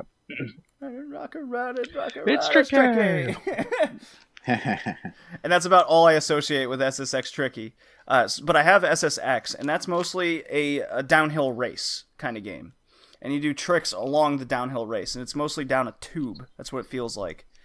With SSX3, I like it much more because of that open mountain aspect to it. Yeah. Where there's more than one path down the mountain, just like you would snowboarding, right? Do I want to go down the path to the left, the path to the right, path down the center, and then you can change accordingly.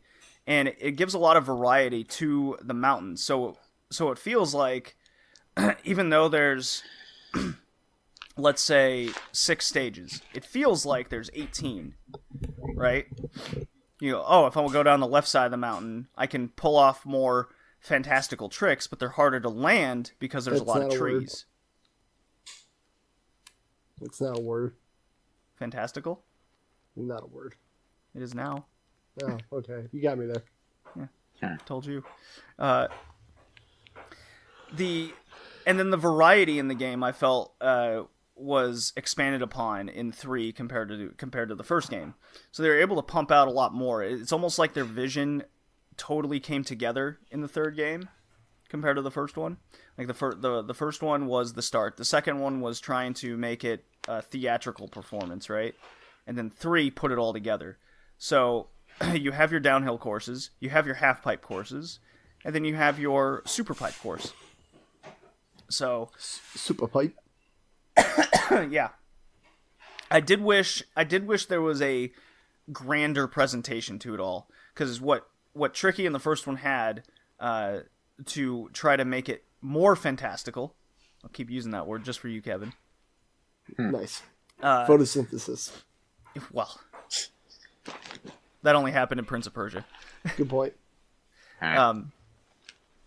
So the first 2 games had to put more emphasis on having a theatrical performance to it, while 3, they didn't have to focus enough on that, while everything else about the game was kind of making up for it. But if I'm going through the super pipe, and as cool as it is, once I'm in the air, you don't like see the stage or anything. You're just seeing the character flip through the air and then slowly come back down, and it's a whole lot of nothing, right? I didn't get that in the first 2. I think that was the big difference between the 2. But I vastly prefer 3 over the other 2 because of the variety. Cool. You know. So Jay, you have a better reason than I prefer it? No. Nice. Got him. He makes good points, Shady. I think he wins. Oh, okay. All right. I like broken games. Nice. 2K20 is fine. That's why you have the 3DO. Ah. Ooh. I don't know, dude, man. Like, I played Tricky first, so maybe that's it. Maybe it's just stuck with me longer. So what you're saying is you just deal with the first thing you get and you don't explore any other options. I get what you're going for here. Dude, nostalgia is a powerful thing. It is one hell of a drug. That's why people think Pokemon Red and Blue still hold up. Okay, moving on.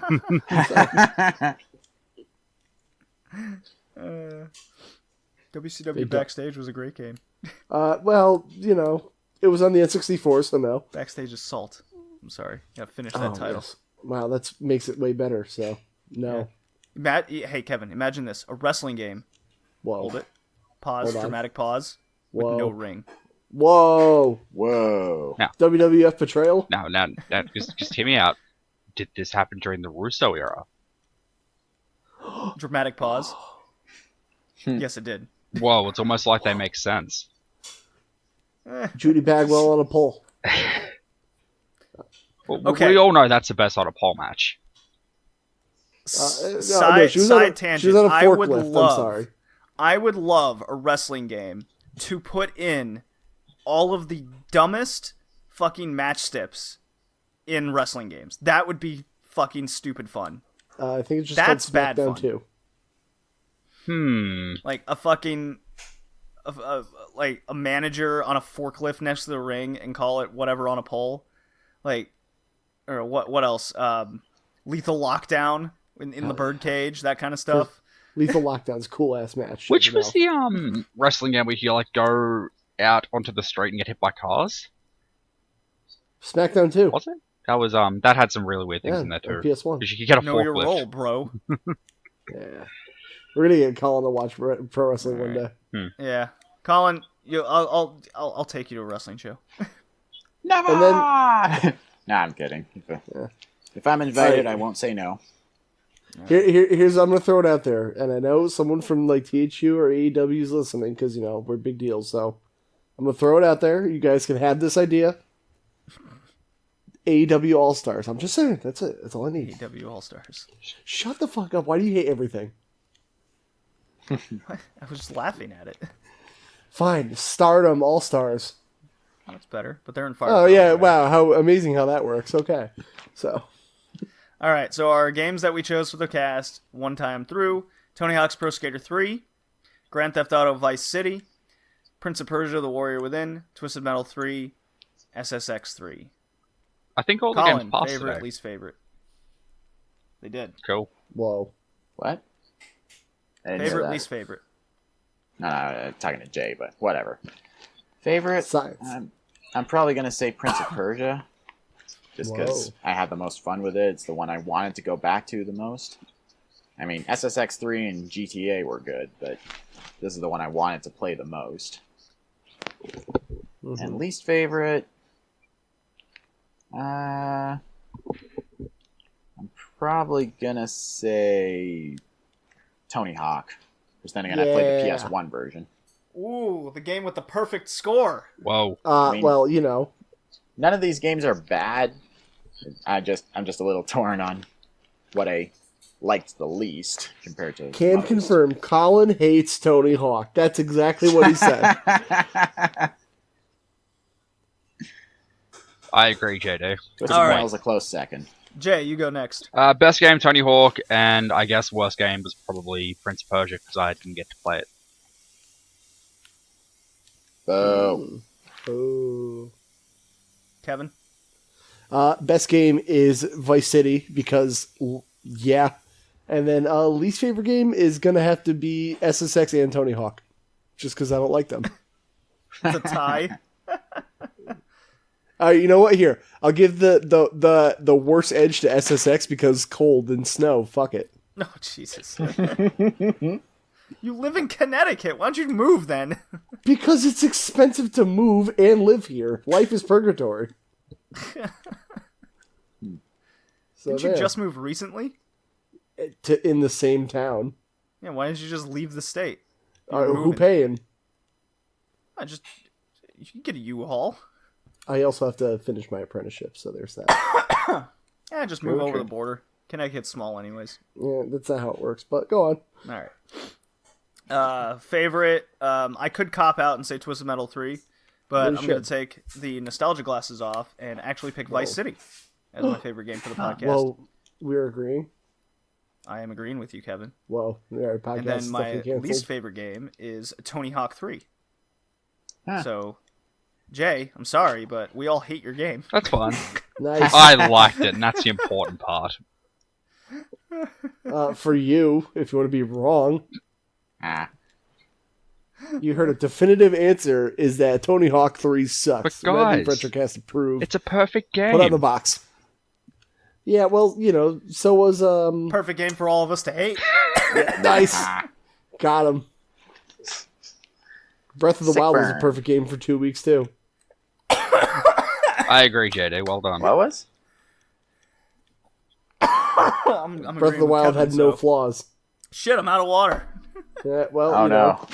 there's a water shortage in America, so you're screwed. I'm you're living in in a state surrounded California. by water. Yeah, well, you know, fix it. I just got to desalinate it.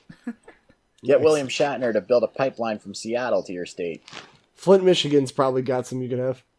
Oh boy. Just got to filter out the lead. I'm Yeah, sure well, West you know. Texas is right up there with their copper. Copper is good for arthritis. So, All right, you know. what's our next theme here? I don't know. That's what I want to know. Did we Oh, pick it's it sports 6 months from in Joey. advance? What the? Why? Sports? Sports. We haven't Alright, picked the alright. games yet for it. I'm though. already giving you Blitz the league, and if it's not retro anymore, you already broke the rule. So suck it. Blitz the league. All right, I'm doing this I don't live. even- I don't know if we played that already or not. I just feel like that's the first sports we're talking about No, all the time. we haven't. All right, Blitz the league. 2005. It does not qualify. Yeah, well, you already broke the rule, so it's my turn. Yeah, but that's a full year away. Fine, MLB Slugfest 2003. MLB Slugfest? Does that qualify? Yeah, it's 2003. It's in the name. Oh, 20. Okay, that's what you meant. Yeah. And Done. then It actually Rumble came out Roses. June 23rd, 2002. Well, that's what they do. And Rumble Roses. Sold. Done. Rumble Roses. We should save that for a wrestling themed episode. There's a sequel. Don't worry. All right, Jay, plug your podcast and all your shit. Okay. That was aggressive. Yeah, that was very aggressive. Thank you. I'm really struggling here. Follow me on Twitter at @TheVaveLookJaddy and check out the Smack It Down podcast where we review weekly wrestling. Hooray! I used Cool. to guest on there. You do. Well, All right, boys. Kevin, why don't you do the outro? Send us out. you can follow us on iTunes, Podbean, Podcasts, Spotify, Twitter, Facebooks. I'm not telling you what any specifics are. Look at Red Leaf Retrocast. It's probably there. Don't worry about it. You're going to be fine. Did I do the outro good, Dad? All right, I'll just get a hit. Song. Bye now.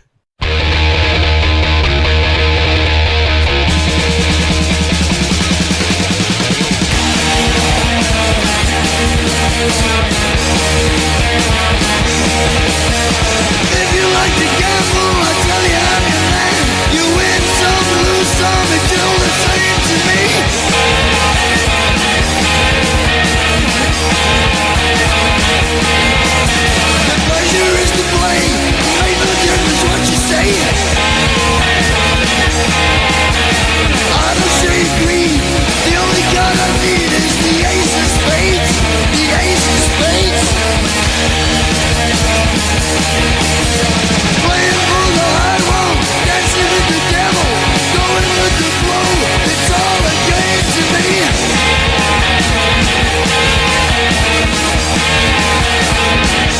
Seven or 11, snake eyes watching you.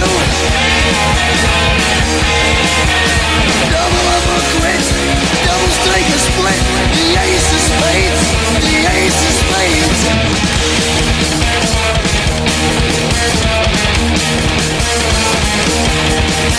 You know I'm going to lose. Gambling's for fools, but that's the way I like it, baby. I don't want to live forever.